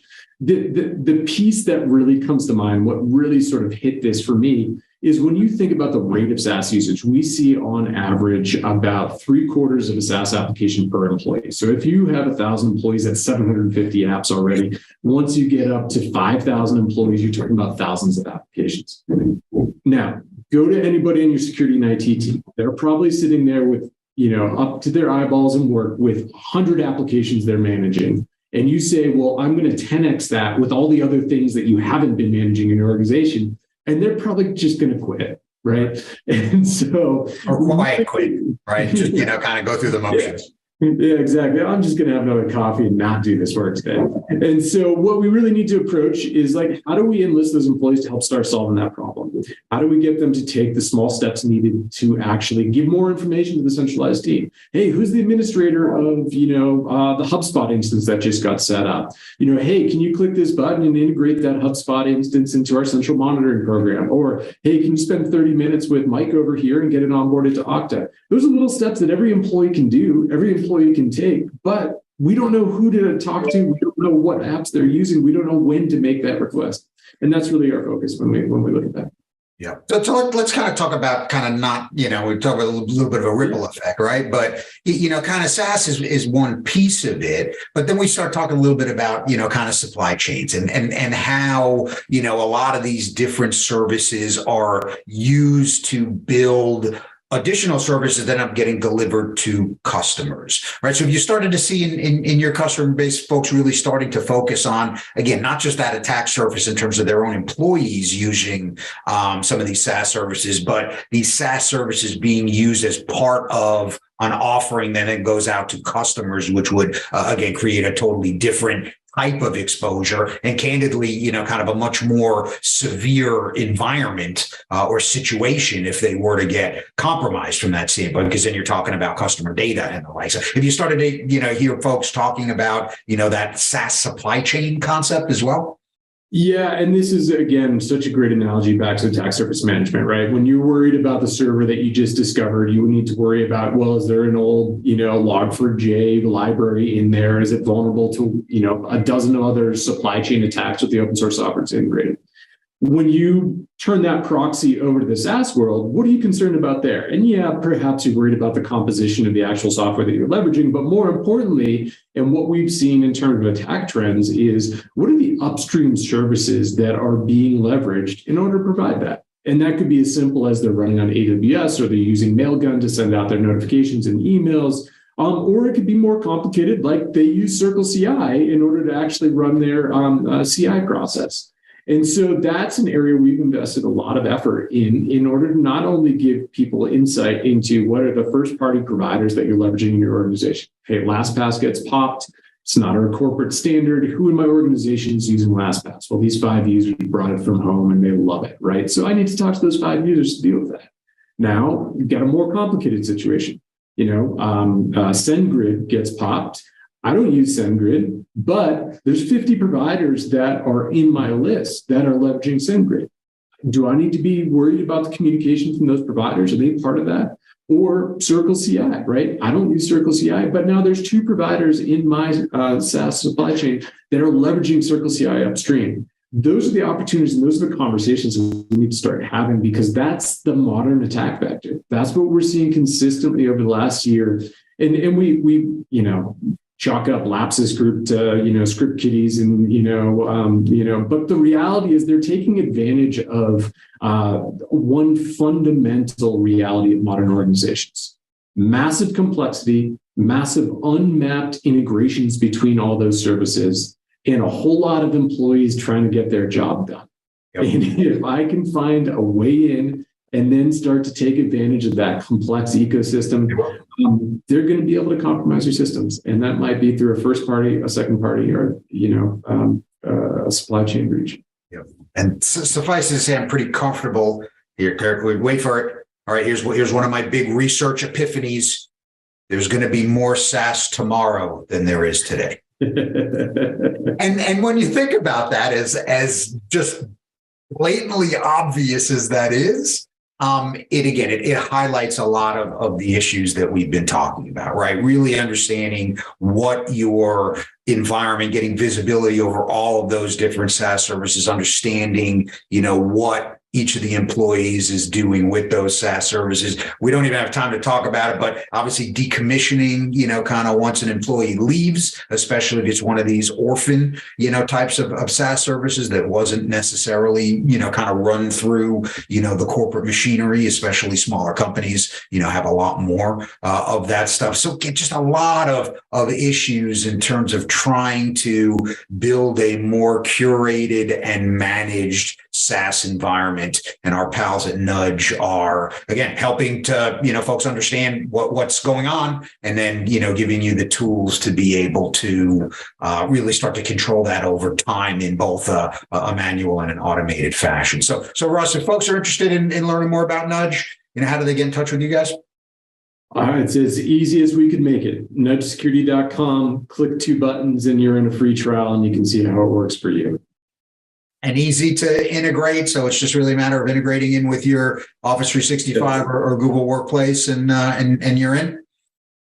That's part of the magic trick. We haven't had a deployment take more than 5 minutes. We'll get you first results within an hour. What's beautiful about that is we'll show you historical analysis as well as ongoing analysis. So a little bit of a standout in cybersecurity products compared with the 3 to 6 month rollout, and then wait until it takes. That's right. Well, good. Well, listen, Russ, thanks again for being on Techstrong TV. We love to chat with you guys. I think you're doing some really innovative stuff. So nudgesecurity.com. Check it out. And again, SaaS attack surface stuff is going to be an issue you're hearing a lot more about in the near term. So yeah, thanks again, Russ. Really great to see you. Nice to talk with you, Mike. Thanks a lot. All right, now we'll send it back to the studio for our next interview.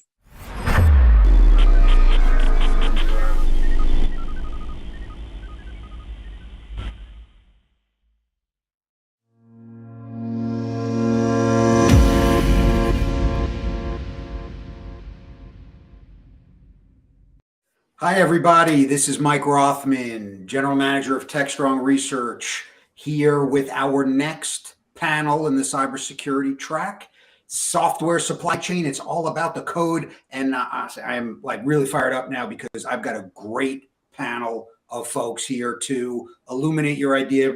As we were talking, you did the trends earlier, obviously during our conference keynote, the thing that kept really coming around as one of our key research focuses. And one of the key things that you have to worry about all year is this idea of software security. How do we make sure it's secure? How do we make sure that our developers understand what they should be doing? How are we going to secure these pipelines that everything runs through? What are we going to do about software bill of materials and a lot of the emerging regulation that's there? What if our applications don't even work from a security standpoint and we have to supplement that with other technologies? We're going to hit all of those topics and more. But first, let me bring my panelists in. So welcome, everybody. I'm really happy for you to be here. Let's kind of just go around the horn a little bit. Introduce yourselves, your company, not I don't want to walk on the beach. I'm not really interested in that, but, really just kind of a little bit about you for a couple of seconds, and then we will jump into our first topic. Tanya, why don't you start off? Hi, I'm Tanya Janka, and I'm the CEO and founder of We Hack Purple, an online community, podcast, and academy where all we talk about is securing software. So this is the right place for me. Thanks. And you were picked specifically for that. So Tanya and I know each other for a little while. And when I was putting the panel together, it was like, there's nobody better to really kind of talk about the developer side of the equation. So Tanya's really going to help us out on that front. David, why don't you go next? Yeah, thanks, Mike. David DeSanto, I'm Chief Product Officer for GitLab. Prior to going into product, I was a full-time security researcher and developer, very passionate about this area. But yeah, at some point in my career, I decided to go to the dark side and moved into product. But I think it's allowed me to have a unique perspective on what developers are struggling with as a former developer myself. Yeah, especially on the security side, right? Because, bringing that, kind of hackers ethos into, again, kind of building an environment to, both be the repository as well as kind of ship code all the way through to deployment. I think that's an interesting and unique perspective. Next, esteemed panelist, Mr. John Pescatori, who honestly, I'm not even going to kind of venture to guess how long I've known John, but let's just say it's measured in decades as opposed to years at this point. John, welcome. Introduce yourself, my friend. Thanks. Welcome, everyone. Yeah, it's been a long time. I'm John Pescatori. Past 10 years, I've had a fancy title at SANS. SANS is the largest InfoSec training company out there, if you're not familiar with us.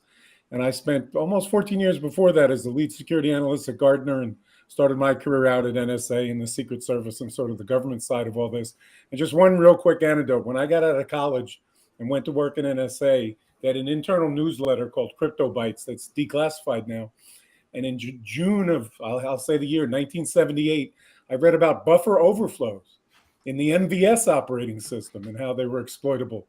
So we've been working at this for 50 years. I think we can make some progress now. Well, we've made some progress, but I think it's safe to say it is Groundhog Day to a certain degree, where we keep dealing with the same things over and over again. And our last panelist, Jeff Williams from Contrast Security, again, kind of been one of the early, kind of folks, a big leader in OWASP when that first got going. So Jeff, I don't know, you didn't think I remembered that, did you? So Jeff, why don't you introduce yourself a little bit too? Yeah, I'm Jeff Williams. I'm the CTO and co-founder at Contrast Security. We sell an application security platform. It's absolutely Groundhog Day. Actually, we have made some progress, but the problem is that the situation has gotten much more complicated faster than we've made progress. So I actually think we've gotten farther behind since we started OWASP back in 2002. So we got a lot of work to do. We have a lot of work to do for sure. And we only have a fixed amount of time that we have, with this panel. So let's kind of jump right in. So one of the things we did this year at Predict is we introduced a set of trends in each one of our coverage areas. Security is no different. We had 5 trends in security. The first one being software security. And the whole concept was really this idea of shift right, ? Right? Are we at the point where developers are starting to push back on, the fact that a lot of folks have just dumped all sorts of responsibility on the developers, security being one of those things? Are they starting to push back? But really some other key questions start to come in there too, which is, to what degree should we be training developers in order to, kind of start thinking about secure code? How do we ensure that when we have some issue in the pipeline, David, I know you'll know quite a bit about that. How do we create some urgency to make sure that those defects get fixed as opposed to just, kind of buried in the inevitable scrum and sprint as that gets planned? So we have a lot of issues to really deal with around kind of how do we interface with developers more effectively to, again, push this agenda of secure software. So Tanya, I kind of ask you to take the lead on this discussion, since you're dealing with developers pretty much all day, every day. Yeah, I think a lot of developers really do care about security, but they also care about speed and accessibility, and if their client is pleased, and if they made their deadline, and we're just one of many important priorities. I saw a talk by John where he said, don't shift left, shift everywhere. And I was like, yes.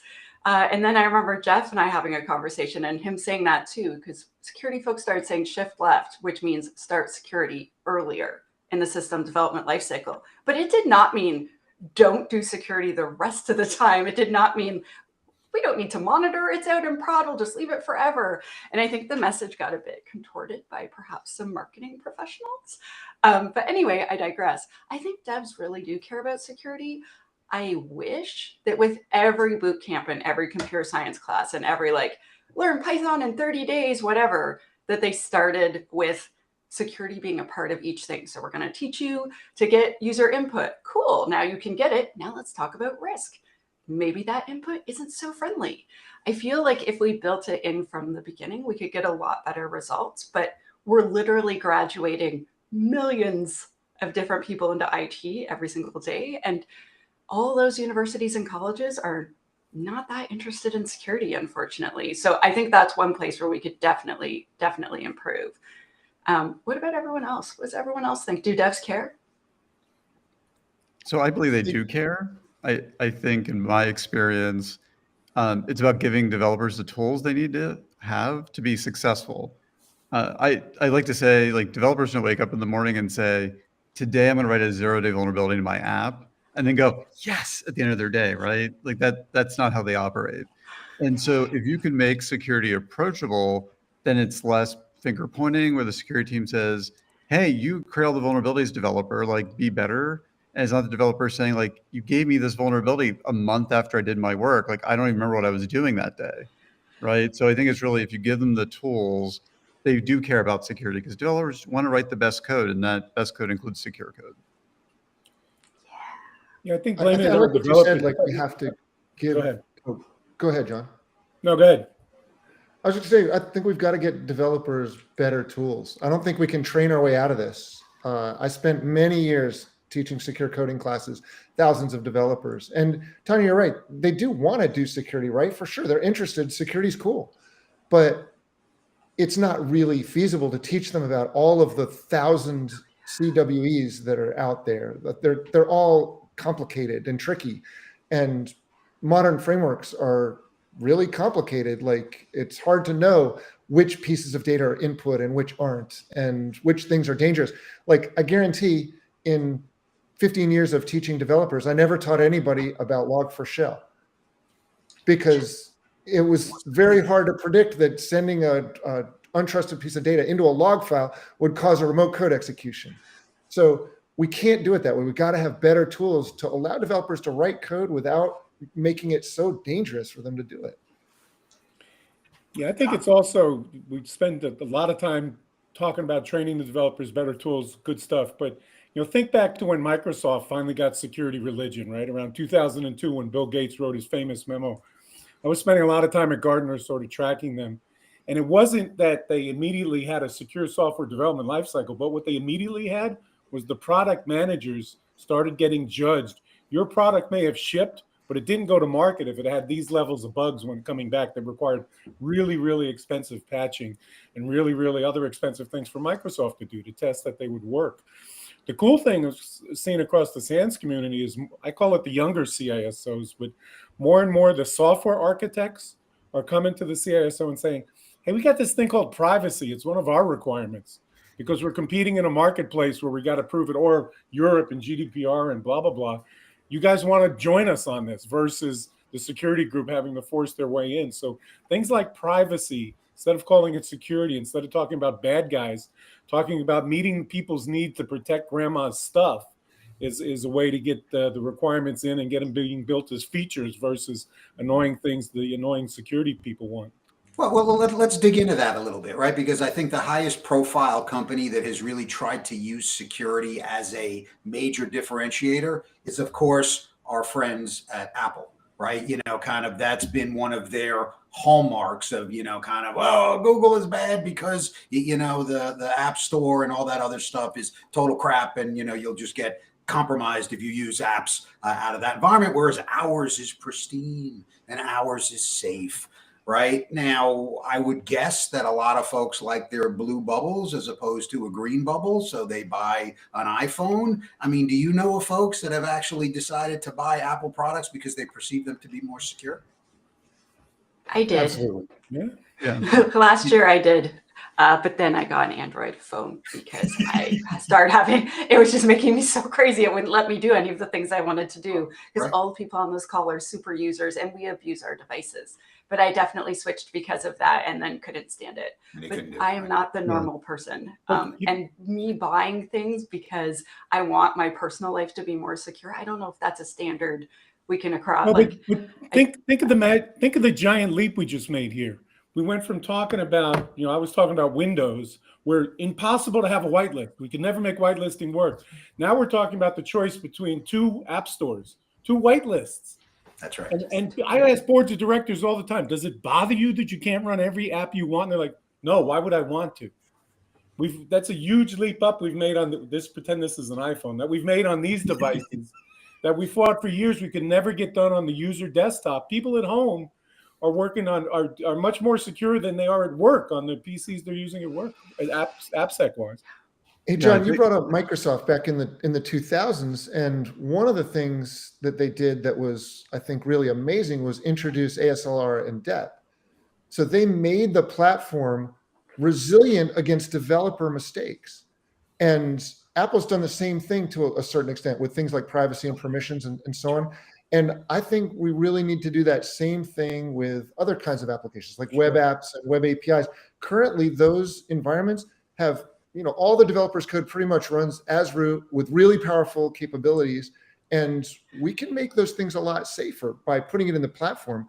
It's the only way to scale software security solutions, make things better at scale. Yeah, that's an interesting point, Jeff, because, and again, a lot of people will sit there and acknowledge the fact that we build a lot less of our applications and we compose and assemble a lot more of our applications nowadays using all sorts of different libraries and components and third-party services that are connecting into our application environment, right? How do we start dealing with, it's not that we're just responsible for our own developers, which is hard enough. All right, what about everybody else's developers, right? Because we're using their components, right? Is it just scanning all the stuff when it comes in, or how do we start to make the environment more resilient, knowing that we're not actually in direct control over a lot of the code that ends up, being shipped as part of our applications? Yeah, I think there's a couple parts to that. I think the first is really understanding the components you're pulling in. The one thing I always am surprised by, since we're talking about developers, they want a certain package included so they can get this one functionality, and they miss that might have pulled in like 100 other packages. And so giving developers, security teams, operations teams better visibility into what's actually being built as part of deploying their application, that begins to help with that. I think the other component of that is a lot of what you're seeing with software supply chain security and being able to have signed packages that that they're original, they're not one that's been tampered with, as well as being able to sign your own packages. Think about the SALSA framework and being able to say, like, no, this is really the thing that I say it is. I think those go a long way to it. I think the other really big component of this is security is not one person's job at the company. A couple of people on the panel mentioned that. I don't think you can stress that enough.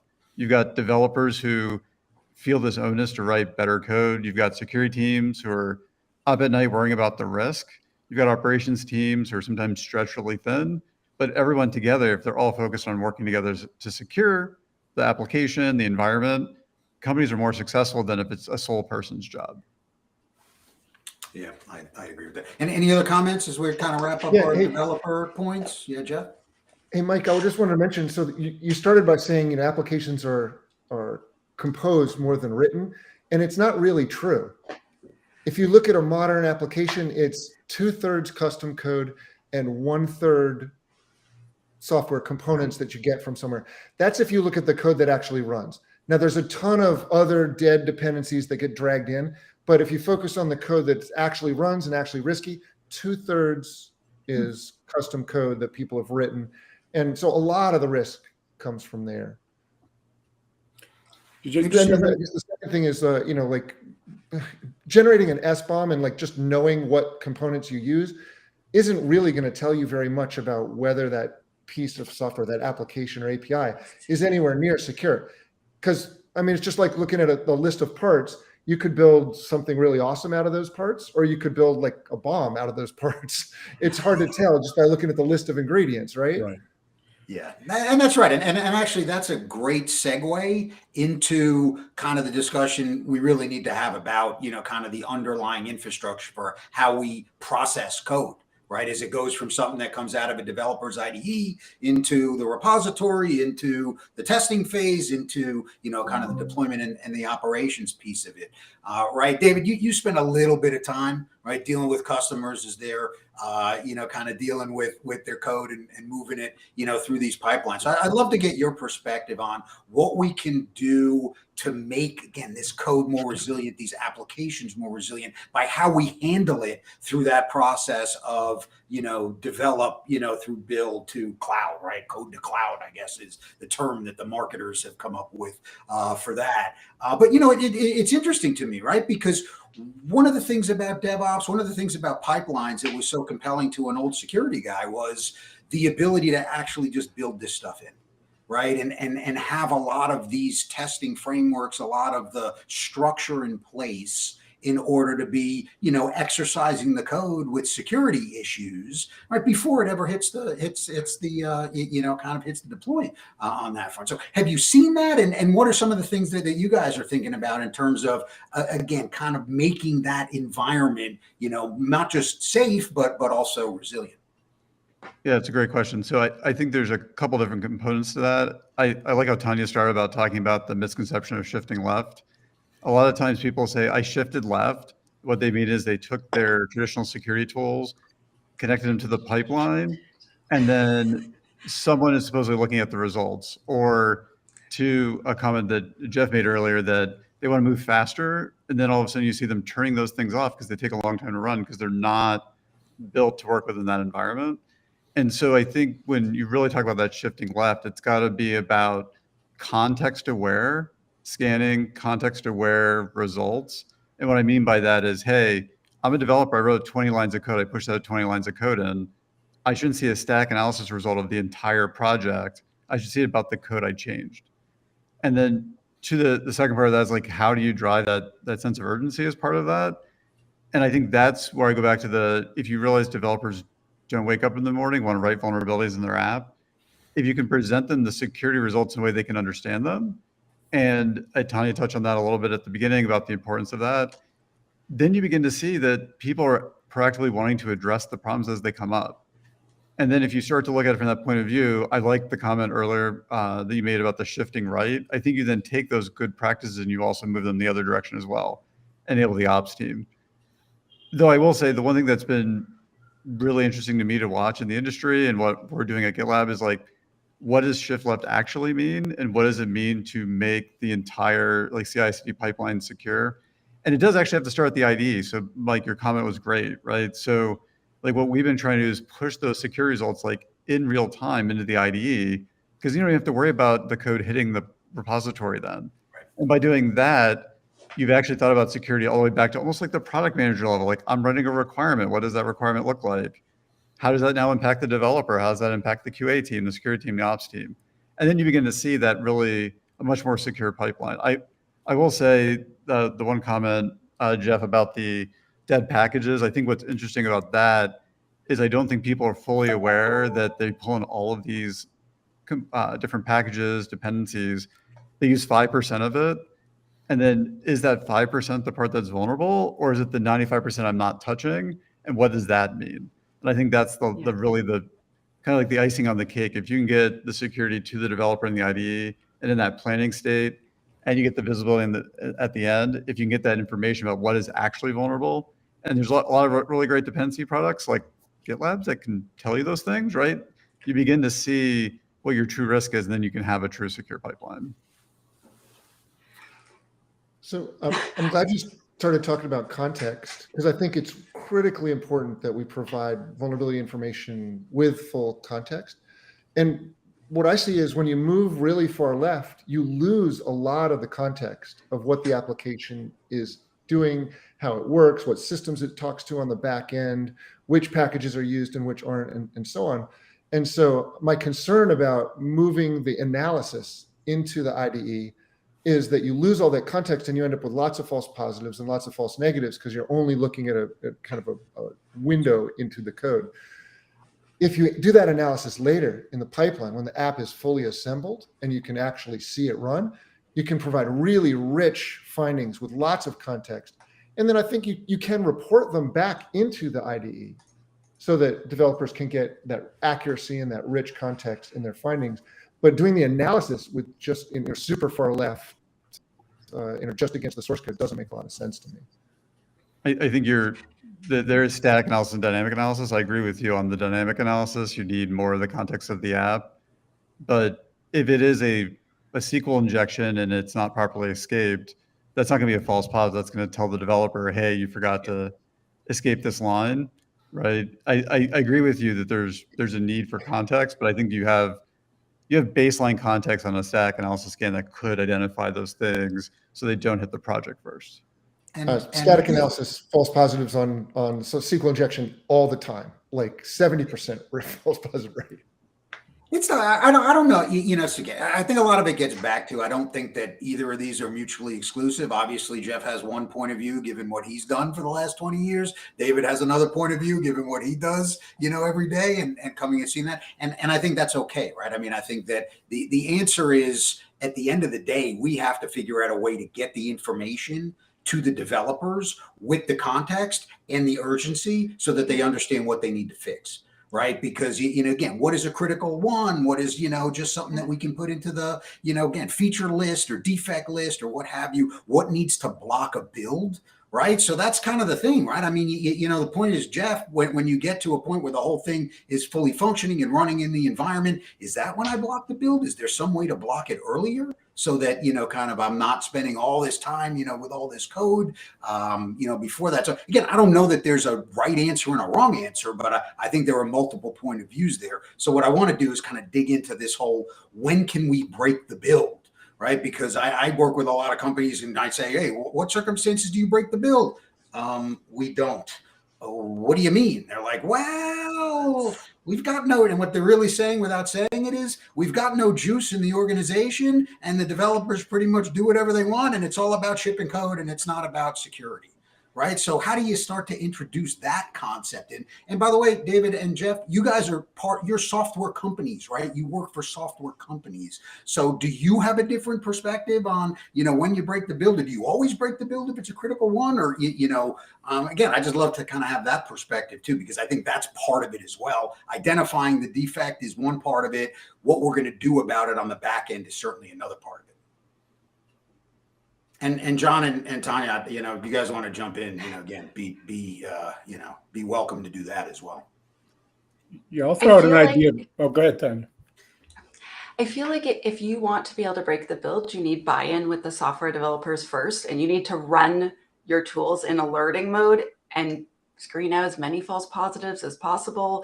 Teach them how to use the tools so that they're the experts. You're not always interjecting, and then eventually, when the results are really good, then start blocking. That's a better way to get buy-in. And also, if you can, I realize I talk about education and advocacy a lot because that's my favorite thing, but I worked at a bunch of places where they just didn't take the security of software even remotely seriously. They're like, we filled out the form, we checked the boxes, and now we're done. And I'm like, well, actually. And so I've found that speaking and talking and getting buy-in, and that might be a presentation about a cool new tool you got. It might be about something bad that happened. It might be about how, if we do this way, it could be way faster and you can get out to prod on time. Can we try doing this together? I find that breaking the build should be like way late on your list and instead building up all those other things and trust. I have a friend, and whenever she shows up for the first time for a meeting, she says, I'm from security and I come in peace. And if you're like, when can I start breaking builds? I want to stop those jerks. You're not going to have like the good thing. And instead you're like, come with your hands open and you're like, I'm here in peace. I want to help you build more secure software, right? Like we can go a lot further, but I want to hear John's comment. Well, I was going to say I'll bet you any amount of money that SolarWinds is breaking builds these days. Right. So it's sort of like that. You don't meet that resistance after the excrement hits the ventilator. Right. Then the next time it's, we're more careful. That's human nature. What I've seen the success pattern, you think about in the early days, the only way we could do security was add it to the network. Nobody would let us get on the host. We couldn't do that at all. And what became the success stories then were where there was integration between the NOC, network operations, and security, and they were using common tools because they're doing almost the same thing. The network guys are trying to measure network performance. The security guys are trying to detect network anomalies. And the same is true on the host. And these new apps, they need to build in performance management, performance monitoring, all the things they need to do to get the app to run, forget security. And the commonality between what security wants to see is like 80% of the needs. It doesn't mean force a security tool on the developers or force a developer tool on the security folks, but it turns out there's a bunch of tools on one side or the other that do both, good enough for both. And then they're looking at a common view, and then it is faster if you build it right the first time. Jim Ralph at Aetna bet the board $5 million that they would be able to build secure apps at Aetna and shorten time to market, and he won that bet. And the $5 million, is that why he's retired now, John? Exactly. That's why he's a venture capitalist. Hey, real quick, my take is you got to split this into two pieces. There's the backlog problem, and then there's what it looks like after you've eliminated the backlog. So if you go in there and start breaking the build and you've got a big backlog of vulnerabilities, it's going to be hell. But we've got new transparency requirements coming around testing. You're going to have to clean up your act. You're going to have to work off your backlog. And once you do that, then you're in a different situation. Then, the typical application project introduces 2 or 3 vulnerabilities a month. And if you give instant feedback, that number can go down to less than 1 per month pretty quickly. And if you're looking at less than 1 vulnerability a month, breaking the build is no big deal. But if you've got 20 or 50 vulnerabilities on that project that you haven't ever closed and you're breaking the build all the time, that's a real problem. So you got to look at the context and the maturity of the projects that you're working with. Can I add one thing really briefly on top of what you said is awesome. I also feel like how fast you can go to prod is part of this problem. So a friend called me last week and she said, "Want to hear something funny, Tanya? I just approved your merge request from 2021. And as a bug fix that I did, I fixed a vulnerability I fixed a bunch of them and pushed them. She's like, I found like 7 things that you did in 2021 that still aren't pushed. And she's like, I need to look for a new job, Tanya. And so I feel like if it takes over a year to push a vulnerability, like the dev fixed it, but then you just can't get it to prod. That's a big part of the problem too. And so you don't want to be breaking builds if you can't even get patches out in a reasonable amount of time, a year. Anyway. Which once again is a fantastic segue to the fact that we can't solve all of our problems in the pipeline, right? We can't solve all of our problems by getting the developers to, develop secure code, right? And Jeff, I think when you kind of talked about Log4Shell and then obviously the Log4j issue, that's kind of example number 1. Right. This is stuff or back, again, we're a bunch of more experienced folks, which is my synonym for old. But we were, what the hell's a Jet database? Well, you didn't know until all your stuff was, kind of busted in Windows and .NET because Jet database was pretty much everywhere. And it was, a piece of crap software with vulnerabilities everywhere. So, we start to think about, all right, if we can't kind of do everything from developer to deploy, what are some of the things that we can do after? Right. And, everybody talked about WAF and, the WAF vendors should send flowers every year to the PCI Council for requiring that, way back when, because that made a whole bunch of people a whole bunch of money. Didn't really impact the security of the environment, but notwithstanding, a lot of people bought a lot of WAFs coming out of that. So there are a whole bunch of different technologies. Now we've got API security things that we got to worry about. You got other different ways. I mean, Jeff, I know you'll talk about RASP and some of the other, kind of options we have that once something has largely been, kind of run through that developer cycle, we still want to kind of supplement it or provide some compensating controls around this environment. So Jeff, I'd love you to start that discussion since, again, based on your background and a lot of the vulnerabilities that you've seen over time, what can we do kind of before and what do we have to do kind of as a preventative defense, maybe on the network, as John had said? Well, I think you're right on both counts. It's unfair to expect developers to write perfect code. And also WAFs haven't proven to be a very successful defense. I mean, they're really not realistic for modern apps that have, multiple pieces running in multiple different environments. How do you put a firewall around that? And it only works on the HTTP connections, right? Not on the MQ connections and the other serverless connections and all the backend things that are going on. So we need some different solutions there. To help developers, I think IAST is the right thing. It monitors applications from within while they're running. It's like sort of super DAST, but from inside the running application. And you don't have to do any real security testing. You can just find vulnerabilities by doing normal QA activities. So that really changes the math on finding accurate vulnerabilities quickly. But after an application's deployed, I think the first thing everyone should do is deploy runtime protection. This is a technology that hardens modern application stacks.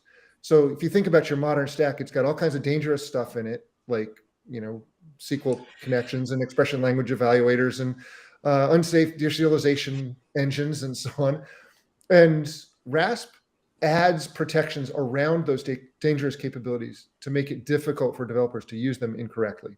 So it's an easy way. We did an experiment at a large financial organization on 1,600 of their vulnerabilities. We checked, hey, what does RASP prevent from being exploited? It was 95% of them. So only 86 vulnerabilities were left unprotected after adding RASP. We thought that was really exciting. And so, that's sort of the first thing I recommend folks to do. The second thing, I think, for things like library security, I think having a tool that can measure, like an IAST or a runtime SCA tool, that can measure how libraries are actually used, what they do, and what they connect with, is really powerful. That'll allow you to eliminate all the libraries that aren't actually ever loaded or used at runtime, and you don't have to worry about vulnerabilities in those dead libraries. You can just focus on the libraries that are actually running. So those two things can bring you a long way towards securing your pipelines and environments. Can I Dissenting add to views? that? Tanya, go ahead. Yeah. No, I don't have a dissenting view. I have an additional more things that we can do, and I might be jumping ahead a bit, but I wish that we could work with the framework makers to make things more secure. So I'm from Canada, as you probably heard me say a boot at some point. And so I used to live in Ottawa, and we had an OWASP chapter, and we would have our monthly meetings always in the big Shopify building. So I got to hang out with the Shopify AppSec team, which was really cool, every month for like years. And so Shopify's built in Ruby, and they have this huge bug bounty program. And so what they would do is they would pay the public to find bugs in any of the Ruby gems. So like a NuGet package, but for Ruby. Anyway, and so they spent like $1 million in bug bounties to repair the gems for everyone across the planet. And like Canadians were weird, and we help them pitch in, and we're very polite, almost offensively so. But like, if we started changing the way we do open source, so like, it's cool if you want to build in this framework, but if you make, $5 million of profit or more, you need to, contribute 5 bug fixes or something, so that then if we all start contributing to these frameworks and to the components from within the frameworks, I think we could do a lot better. And we can't just expect like one Canadian company to fix an entire framework, right? But I think that I don't know if this is a legislation. Let me share my experience, because I spent 8 years on the Java servlet spec team. Okay. And my role was to try to get security improvements into the Java servlet framework. And in those 8 years, I managed to get like 2 things done. I think you got secure flag put on cookies, and I got the ability to prevent new lines from being put into headers. That's it.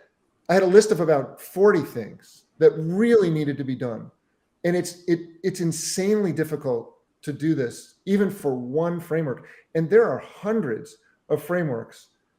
And then we have to kind of cross multiply those with all the different app servers and all the different runtime environments and all the versions of those things. It is an absolutely intractable problem to try to go back to all those places and try to stamp out vulnerabilities that way.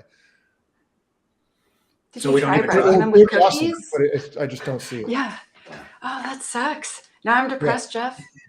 8 years. That's a really long time, and that's quite a lot of dedication. It feels like when I was trying to get folks to agree on security metrics, probably about 20 years ago, I think I had the same experience, Jeff. I banged my head against the wall 50 times and, then gave up. Anybody else have any kind of ideas about other, kind of alternatives that we have? Yeah, I think I'd build off of what Tanya was saying. I think that one thing that works well is the bug bounty programs. The other thing that I've seen have a lot more legs to it, like people supporting, is the more you adopt open source, the more you feel responsible for it. And so if you are using an open source project and you know there's something in there, fix it, contribute it back. Because now you're not just helping solve it for you, you're helping solve it for a bunch of people. And I think that that's really a good community feel to it as you do that. Yeah. So we got a couple of questions here, and I think one is pretty relevant to, this discussion, right? If I have a solution for code analysis, should I include other types of security testing within my application? So I don't know which one of you guys want to say a resounding yes, but what do you guys say? A resounding yes. Yes. Yes, more. Yes, I don't think of it that way, actually. Suppliers show that they're doing it. What's that, John? And require that all your code suppliers show that they're doing it as well. Yes. So we will get to that momentito. But Mike, hey, it's not just like the goal is not to run all the different kinds of tools. The goal is to verify that your security defenses are correct and present and effective. And you should use the smartest technique for each one of those defenses. Like, if you want to check for hard-coded passwords, great, scan your repo and look for them with a tool that does that. But if you want to test for injection flaws, you want to use IAST because it's so much better at data flow analysis. And so, you shouldn't do both techniques for one kind of problem because it's wasteful. You'll end up with a bad set of results. You should do the smart thing for each kind of problem. Yeah, Anybody disagree definitely. with that one? No, I also think that I try to look at applications from different viewpoints. So like Jeff made IAS, which can do like an interactive, like while it's running, but it can also see the code. I think it's really important that we do something to analyze the written code, that we verify that the third-party components we're using, the way we're using them is safe to do so, / they are safe to use. Because a lot of them, you have something that has tons of bugs in it and it's in your app, but you're not calling that part, so you're still okay. And then something to verify the way that it works, that there's not business logic flaws, that there's not implementations in the code from an interactive perspective. Like when you're using it, is it working properly? And then on top of that, more protections, like numerous other layers of defense, depending upon how sensitive the thing is that you're doing. Because this is a thing that a lot of us don't talk about, is that if you are doing counterterrorism stuff for a government, you have very, very sensitive systems. But a lot of us are building systems that really aren't that sensitive. And like, if it only brings in $1 million of revenue per year, you're not going to spend $500,000 securing that system, unless it's going to save lives, right? So, or unless it's going to damage your reputation. If it gets hacked. Actually. But yes, Jeff, that's one of the things that I want to kind of wrap up with, because one, it's a nice way to kind of put a bow around a lot of the varied discussions that we've had here, but it's also kind of really indicative of the challenge that we all face, right? And that's, again, if we don't solve the problem, somebody's going to come in and tell us we have to solve the problem. Right. So, the cybersecurity mandate that came out of the U.S. Feds last year mandated, SBOMs, right? Software bill of materials. We already talked about the fact that that's, just giving you a list. You could build a car, or you could build a bomb with, the literal bomb, right? With those kind of things. So how useful is that? But and again, where are we, Jeff? You mentioned something about software accountability and making sure, that folks have to deal with their vulnerabilities. John, you've been front and center in a lot of these regulatory discussions, through the years. I'd love to get your perspective on what's realistic, what can we actually do in order to make that happen? Or is it just fait accompli that, we're going to get a bunch of regulation that nobody really understands how it works because nobody's figured out a way to solve the problem yet? Well, if you're realistic about it, we all know the holy grail is making software sellers liable for their product, right? If my Subaru has a fault, I don't fix it. Subaru fixes it, right? We're used to that in the physical world, and unfortunately, the IT industry has escaped that. So we're not going to see that in any of our lifetimes, right? Liability tied to that. Before we get to that, think about when you go out to dinner. You can eat chicken marsala in thousands of restaurants. It's made differently every time. different cooks, different recipes, different ingredients coming from thousands of different suppliers. And rarely do you drop dead, right? But occasionally somebody gets food poisoning and drops dead. To me, the software industry is very much like the food and restaurant industry. We do have some checks and balances in the food industry. There's FDA. You can't leave mayonnaise out in the sun too long, and your refrigerator has to work, and there can't be rats running around in the kitchen, or your restaurant gets shut down. And so we're going to have to get to the point where some of those things happen. Before any of that happens, though, I think there are some near-term things that the Biden administration has proposed. Let me give you the one major success story I can think of government regulation having a meaningful impact on security. When the browsers first got started, when Netscape was written, the bad guys were skimming passwords at the ISPs on the network. They were stealing all of the logins were in the clear. So Netscape came up with SSL, essentially, right? The base. And they did a crappy job of building it. They did crypto badly. And it got found out quickly, and it had to get updated. And it led to the development of the FIPS 140-1 spec by NIST for how to do crypto right. More importantly, I wish I could, I've tried to go back to find out who did this. In the US government, OMB said any government agency buying crypto, the provider has to demonstrate it was tested for compliance with FIPS 140. That caused Microsoft and Netscape and ultimately Mozilla and the other browser guy and everybody who was building SSL in to have to do that to sell to the biggest pocketbook in the land, in the world, the US government, essentially. That's right. And that drove an increase in things. So now we do see in the executive order 1408 or whatever, 028, whatever it is, finally them saying the same thing. We're going to use the government's buying power to drive. And a great example of where it's working is FedRAMP, the cloud services that the government buys that are more secure, that the Googles and Apples and Amazon AWSs and all are doing things extra that then get baked into their normal commercial offerings. To me, that's the biggest thing is how do we address the pocketbooks of the people selling software to make it more expensive for them to fail or more lucrative to them to sell a more secure product. And we're just starting to see finally some movement in that direction.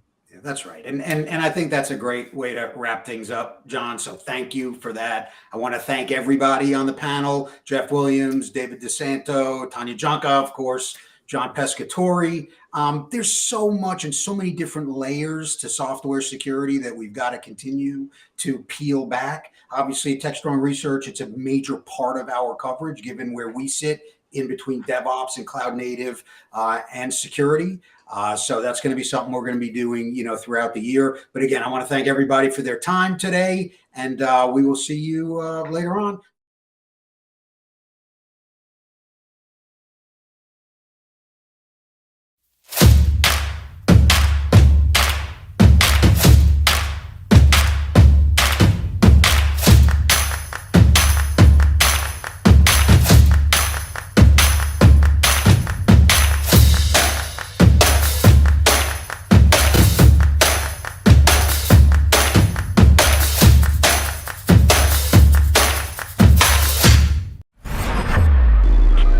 Is Techstrong TV. Hey guys, thanks for the throw. We're here with Asaf Kohan, who is president for Centra, and we're talking about a round of investment they picked up for addressing data security issues. Asaf, welcome to the show. Thank you, Mike. Pleasure to be here with you. I don't think everybody knows who you guys are. So what exactly is the issue that you are addressing, and what do we need to do to fix the current state of data security? Okay, so Centra was founded about 18 months ago, and it focuses on securing sensitive and critical data in the cloud environment. The reality is that most organizations are obsessed with prevention, but once an attacker breaches or enters an environment, it's like being in a candy store.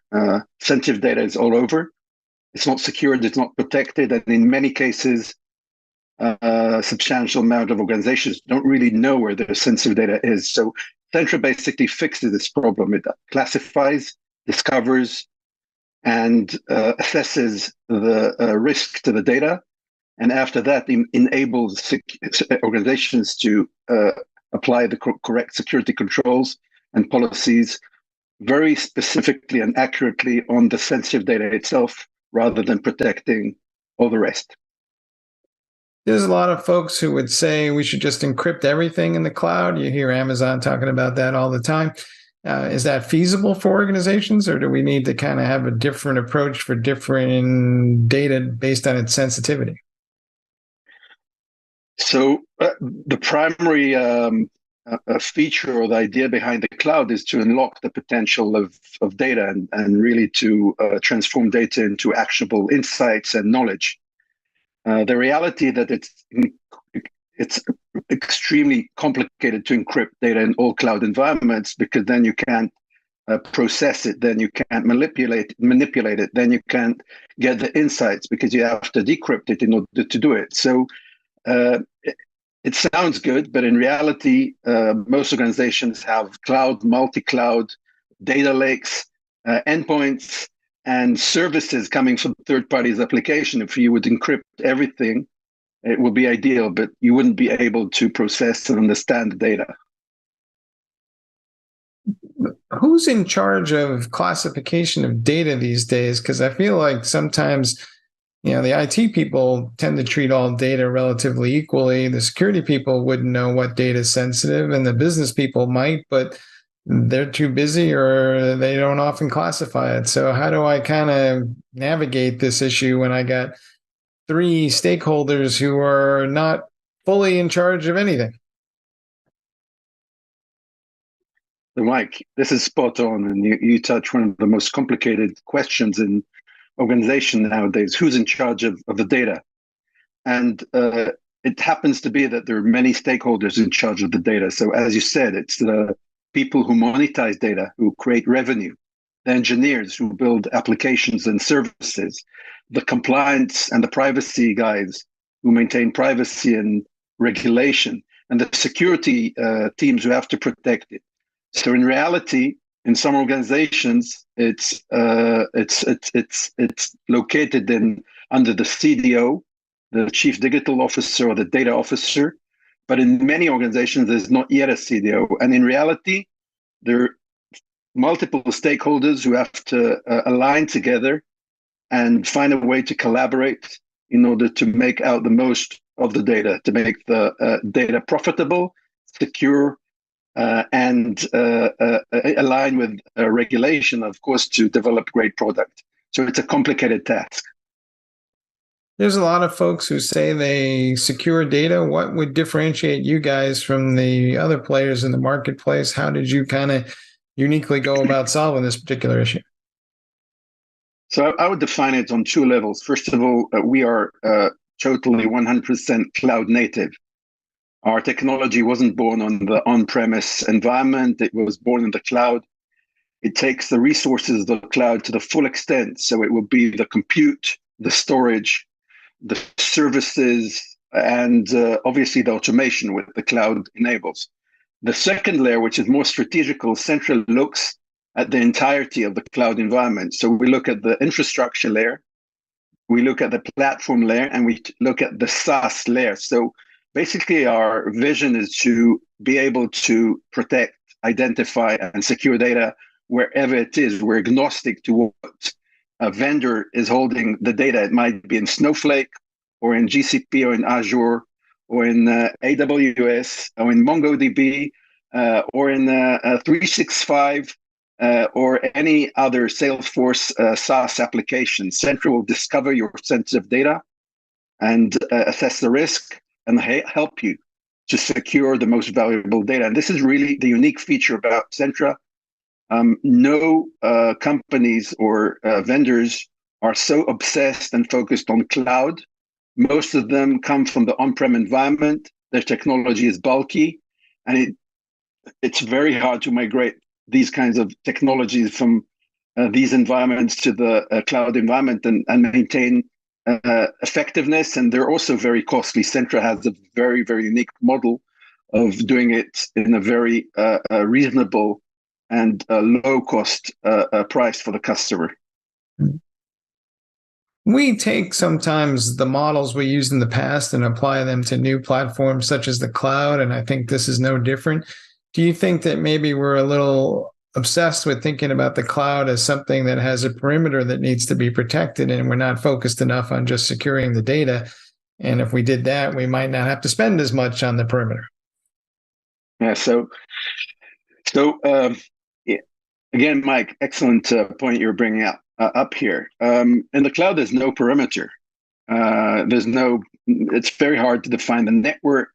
It's very hard to define the limits. And historically, the idea of having a perimeter really belonged to the on-prem environment where you had a physical kind of data center. This is why we are so obsessed and focused on the data. In this meaning, the data is the new perimeter because the data is moving, the data is being duplicated, it's moving to the edge of the cloud. And in this approach, basically, we're saying, listen, you're going to explode your environment with data which is growing exponentially. You have to be able, and the cloud enables you, cloud technology enables you to assess, identify, and locate the movements of data and access to the data in the cloud environment. Not all data has equal value. Do you think the bad guys are getting better at identifying the data that's the most valuable and they're cherry picking what they need versus just taking everything and hoping for the best? Yeah, so just in terms of background, before I founded Centra, I was the commander director of Unit 8200, the Israeli Defense Forces. This is one of the leading cyber agencies in the world. We saw the world from this unique angle, and we saw the bad actors working in action. And in reality, they managed to penetrate 100% of the organizations. If an organization thinks it won't be penetrated or breached, it's living in the wrong world. So once they're in, basically, they will look at the more lucrative assets and make their way to there, and then they'll exploit it and take it out. And in this sense, yeah, not all data is being born equal. So how do we go about figuring out what data has more value than the other sets of data and needs more rigorous policies? Because we have this massive amount of data that's up in the cloud, and I think people get overwhelmed or they may not have the expertise. So is there some way, I know you talked about the classification, but how does that work where you get in there and help me figure out what data is actually more likely to be stolen than something else? Okay, so the way Centra approaches it is, first of all, by defining what's sensitive and critical data. This is key. In this sense, we define it as data which has the most business impact in case it's breached. So for every organization, it might be slightly different. In general terms, two families of data. One would be customer data for organizations who are facing customers. So it's basically all the personal data of the customers, the financial and the credit cards, your identity. These are valuable assets for customers, and they want to keep it. The other family of sensitive data would be proprietary intellectual property. These kinds of assets tend to be in the form of patents, financial reports, source code, developer secrets, lost encryption keys in the cloud. All these components, where if they're breached, the company suffers greatly, both from continuity effect and reputation and so on. The first family of customer data is more regulated, and there's a way to define it in a very clear way. Most of it is structured. The PII and the PCI are structured. The latter family of data is more unique and proprietary, and Centra covers both families. In terms of how we do it, we have very strong classifiers which are deployed in the customer's environment. So none of the data goes out, and it's maintained in the customer's environment. And basically the customer can see it. Centra cannot see it. Centra just gets metadata of all the places sensitive data resides. Right. So as we head into 2023, do you think we're going to see a lot more regulations that are aimed specifically at how we handle data, and not just here in the US, but around the world? That's a very clear trajectory. There's no compliance without security. There's no privacy without security. Security is the bottom layer.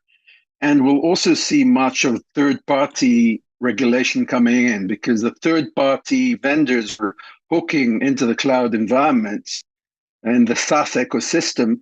We saw it in the past. They become targets for supply chain attacks, and organizations are penetrated through them. And these areas are not regulated today. I think one of the trajectories will be also regulation coming in and defining how should third-party platforms should protect themselves, and it will be in standards and in policies, and it will be kind of an international standard. I assume it will begin from or the US or Europe. These are the two leading areas where these kinds of things develop from. All right, so you guys just picked up a round of financing. What is it exactly you guys are going to do with that? So, as I said, Centra was founded 18 months ago with our seed round. We had a substantial seed round of about $23 million led by Bessemer Ventures and Zev Ventures. And 18 months later, we have closed the second round, the A round, which brings us to total funding of $53 million in just 18 months. In this sense, this is an up round. It's in a very challenging market. And this capital is going to help us grow and expand in the US market, mainly building our go-to-market capabilities, beefing them up, and bringing more value to the customers we already have in terms of features and coverage for the cloud environment. Great. All right, folks, you heard it here. The perimeter is the data now. That's where it all begins, and you got to work your way out from there. Asaf, thanks for being on the show. Thank you very much, Mike. Have a good day. All right, and back to you guys in the studio.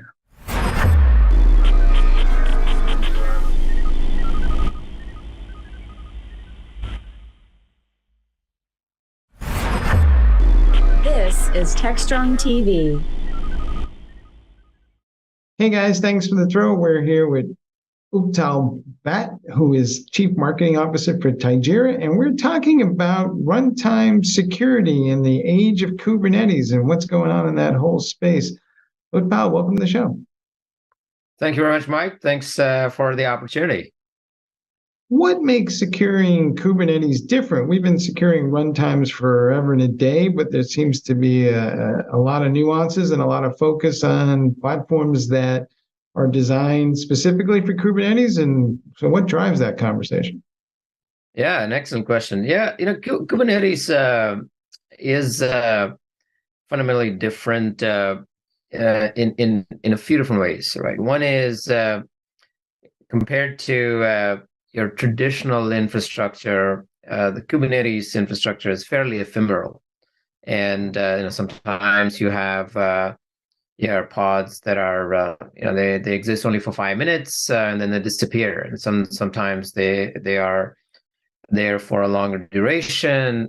Also, you're giving Kubernetes a collection of these machines or nodes that they can Kubernetes can decide depending on whichever node is free and wherever there's the right amount of capacity to spawn a pod there, and that could be in a fairly distributed environment. So you really don't know where you're going to find your pod to be running, and so that makes it number one, it's ephemeral, it's very distributed, and it's continuously changing. Now, the other thing with what happens within Kubernetes, and especially what makes it very hard to do any kind of to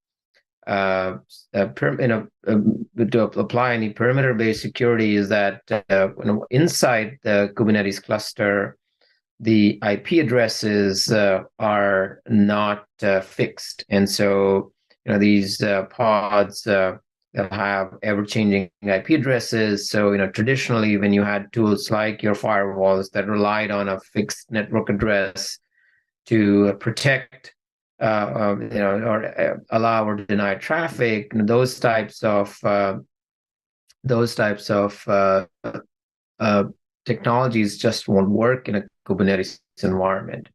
So the scalable, the distributed, the ephemeral, the fact that you have an ever-changing set of IPs inside the cluster, all these make Kubernetes a very different type of environment than what traditional tools were built to protect. And hence, you really need tools that are more Kubernetes native, that they understand the inner workings of this environment, and they're part of that fabric so that they can detect both the threats that are coming in from the network as well as from your containers, and protect the environment against those threats. And you guys have been driving a level of convergence around Project Calico, and it seems like security and networking are coming together in a way that maybe was not possible on other platforms before this. So what is your sense of what is the relationship between security and networking as we go forward, and does that change in these cloud native environments? Yeah. So one of the things that we have through our experience in helping really leading edge organizations who've embraced the Kubernetes environment, we have kind of come to the conclusion that securing Kubernetes requires a holistic approach. And what that holistic approach means that you have to take into consideration a few different things in order to secure your environment. Number one, because Kubernetes has a very large attack surface, and what I mean by that is that each Kubernetes, each containerized application is made up of these small little services or workloads that are communicating with each other. They're communicating with the internet. They're communicating with the data center or external services that you have to, first of all, reduce the attack surface. And that's where you can bring the principles of like zero trust networking in a Kubernetes environment.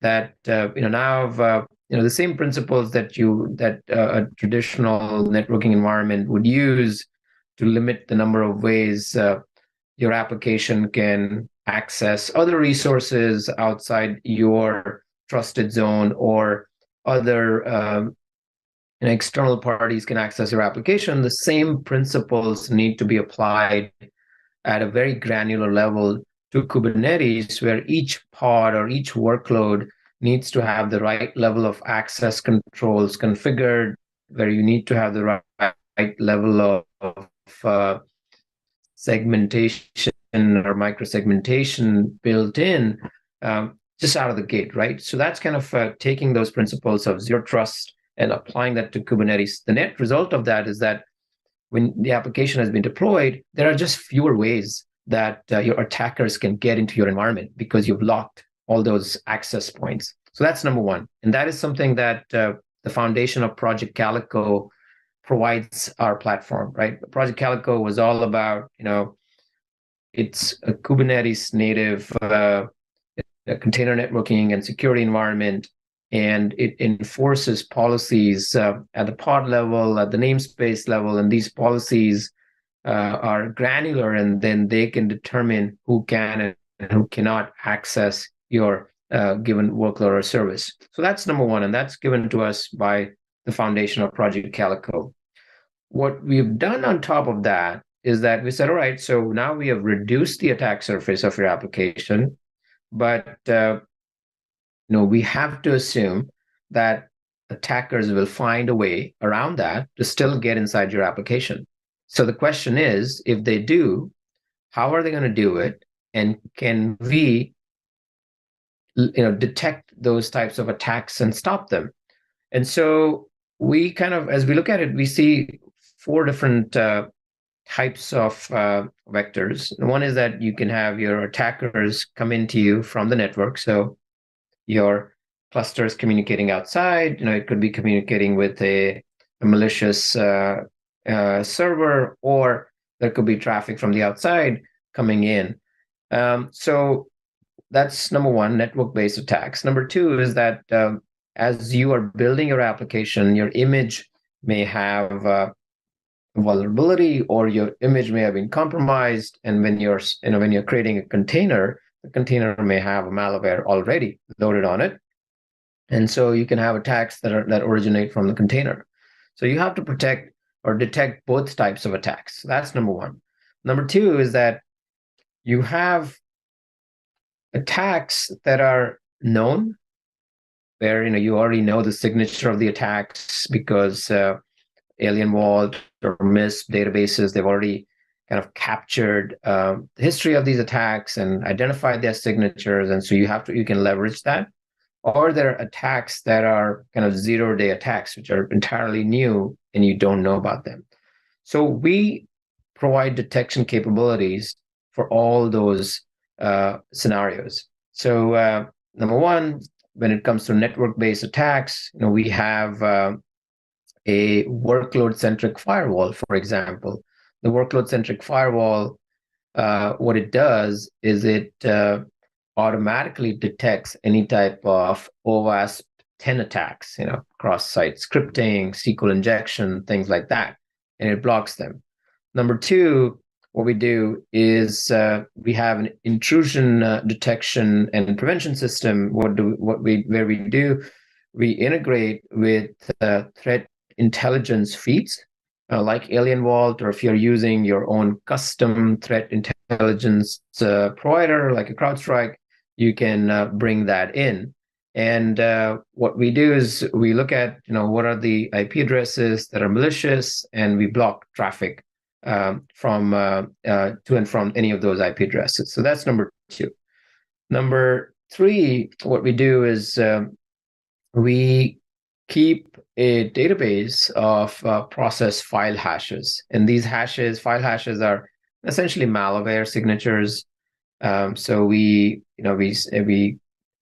take that data from a MISP database, and as if a container tries to create run a new executable with that and creates that file hash, we can automatically detect it and stop the execution of that and alert your security teams. So that's kind of everything that is what we say are known and signature-based detection techniques. Now, on top of that, what we see is that there are a lot of attacks that have not yet been discovered. And what about them?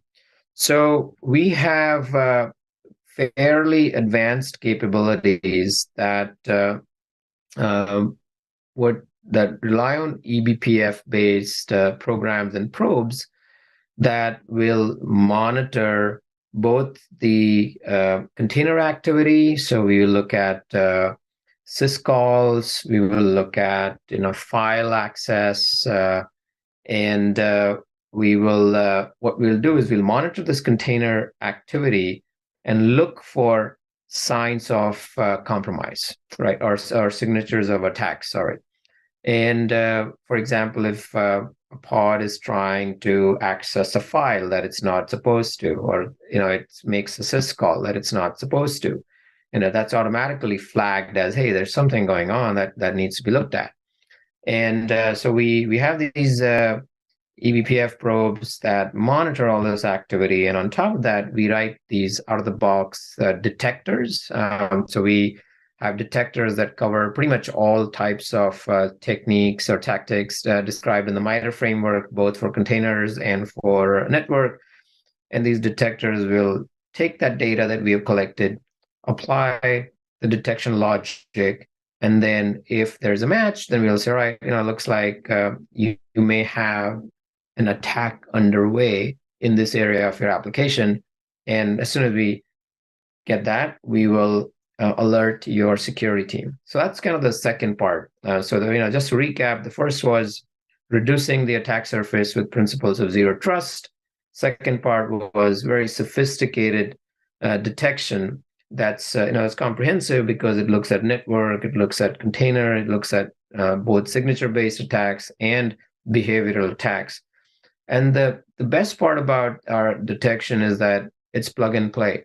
So unlike a lot of open source detection engines or other platforms where you have to write these rules, you have to kind of write these complex rules that account for each and every type of possibility from a detection standpoint. all the detectors that we provide come out of the box, and they are just always enabled. That means that your security team doesn't have to spend a lot of time configuring and testing to make sure that their environment's protected. So that's number two. The third thing that we provide, and again, that's the benefit of Calico open source, is the ability to mitigate the risk of exposure. So imagine, despite reducing the attack surface and you still get attacked, and now you have your detection logic has identified that an attack is underway, and there's a certain pod that has been attacked is trying to exfiltrate data by communicating with an external server. What we can do is we can automatically recommend policies that will limit the communication from that particular pod or namespace with that external server, and we can block that. We can quarantine that particular pod, and we can use forensics to identify, where who it was communicating with and what kind of data, and then we can use that to further harden our security configuration. So with the three things, reducing the attack surface, a very comprehensive plug-and-play detection, and then rich, contextual mitigation tactics, that just gives you a comprehensive platform. We think that it's something that most DevOps security teams will greatly benefit from. We continuously see that these teams are always strapped for time and resources, and they need something that's much easier to work with and much more comprehensive. Is it your sense that security in the realm of Kubernetes is still an afterthought, because Kubernetes is a very complex platform and it's kind of hard to secure, and it kind of feels like, as you look at it, the platform was built and the security controls weren't necessarily fully baked when it first came out, and now it's in production environments and people are coming to terms with all this stuff. Yeah, I would say it's definitely getting the attention of security teams across the board for two reasons. Number one, that it's becoming much more mainstream. It's no longer the early adopters and visionaries. We're seeing early majority jumping in and deploying large Kubernetes clusters. If you see the growth of even managed Kubernetes environments or platforms like Red Hat OpenShift, you can see that organizations of all sizes are adopting Kubernetes. And earlier it was just to lift and shift. You took your existing application, put it in the cloud. Now a lot of those applications are getting re-architected using a microservices-based architecture, which then introduces all the challenges we talked about earlier in the segment, large attack surface and ephemeral environment, highly distributed environment. And so security teams are now almost mandating that the Kubernetes environments have the same kind of security posture and compliance that they would expect from the traditional applications. We see more and more security teams demonstrate fairly nuanced understanding of the Kubernetes environments. We're super excited about that.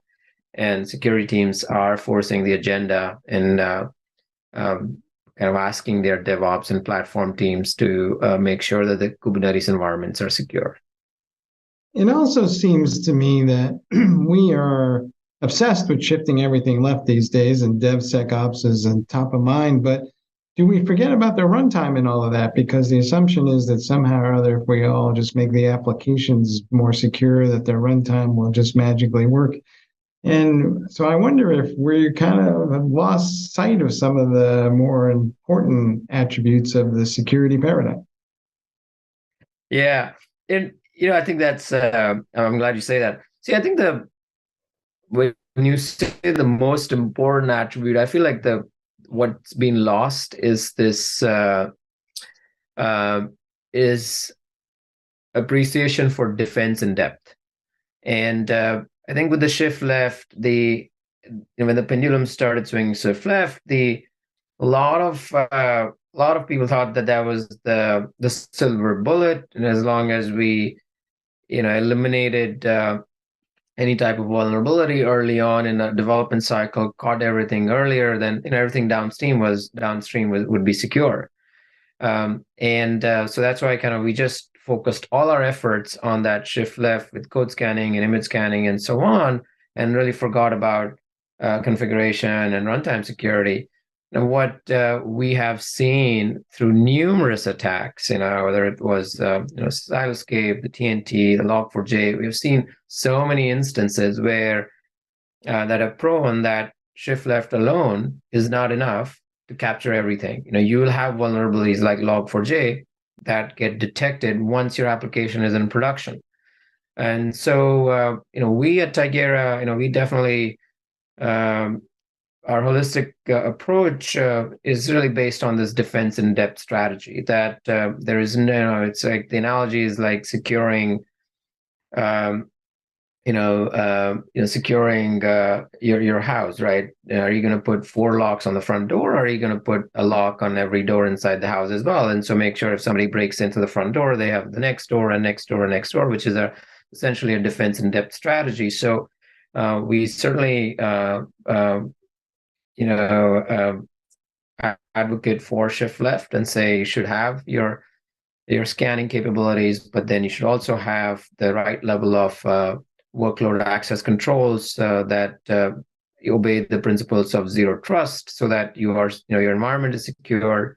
So if somebody tries to break in, especially the known malicious actors, you're stopping that for them from getting in. And then runtime security is very important, because you have to assume that either you have been attacked and you don't know about it, or no, there are only 2 scenarios, right? Either you've been attacked and you know about it, or you've been attacked and you don't know about it, right? There's no such thing as when I get attacked, right? You are going to get attacked. And so in that situation, your runtime security has to be on point to capture that. And then more importantly, the mitigation has to be there, right? Your security and your DevOps team need those mitigation controls, because to fix something, once you detect something, sometimes the detection alone can take a long time. And then after you detect something, like once the Log4j vulnerability was detected, some organizations took upwards of 2 months to fix it.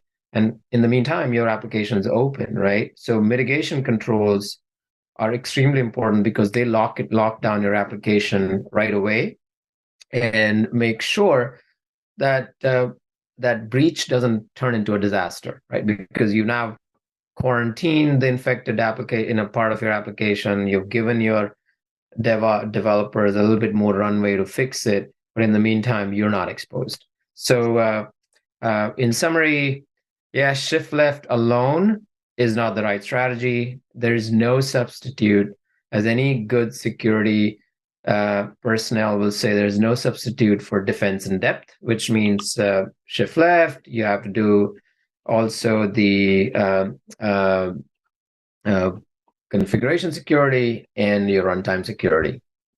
All right, folks, you heard it here. You got to shift everywhere, left, right, and back and forward, I think. Good, pal. Thanks for being on the show. Thank you very much, Mike. All right, back to you guys in the studio.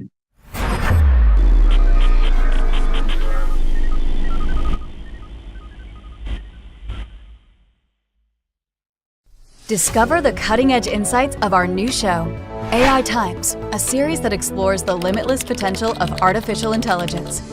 Sponsored by the AI Infrastructure Alliance, the AI Times is at the forefront of the AI revolution, tackling the crucial questions of how we can leverage AI for the betterment of humanity. Stay ahead of the curve as this show delves into all things surrounding AI, including trends, pressing concerns, and the positive impact AI is making around the globe. AI Times. Hi again, everyone. I hope you all enjoyed today's episode of Techstrong TV. We had some fantastic interviews with some of the best and brightest to give you the latest in the tech industry. And alongside the airing of The Haunted Hacker and our extensive conference sessions, we had plenty of great content today. We'll be back again on Thursday, so we hope to see you then. But in the meantime, thank you so much for watching, and I hope you have a wonderful rest of your day. As always, stay strong. Techstrong.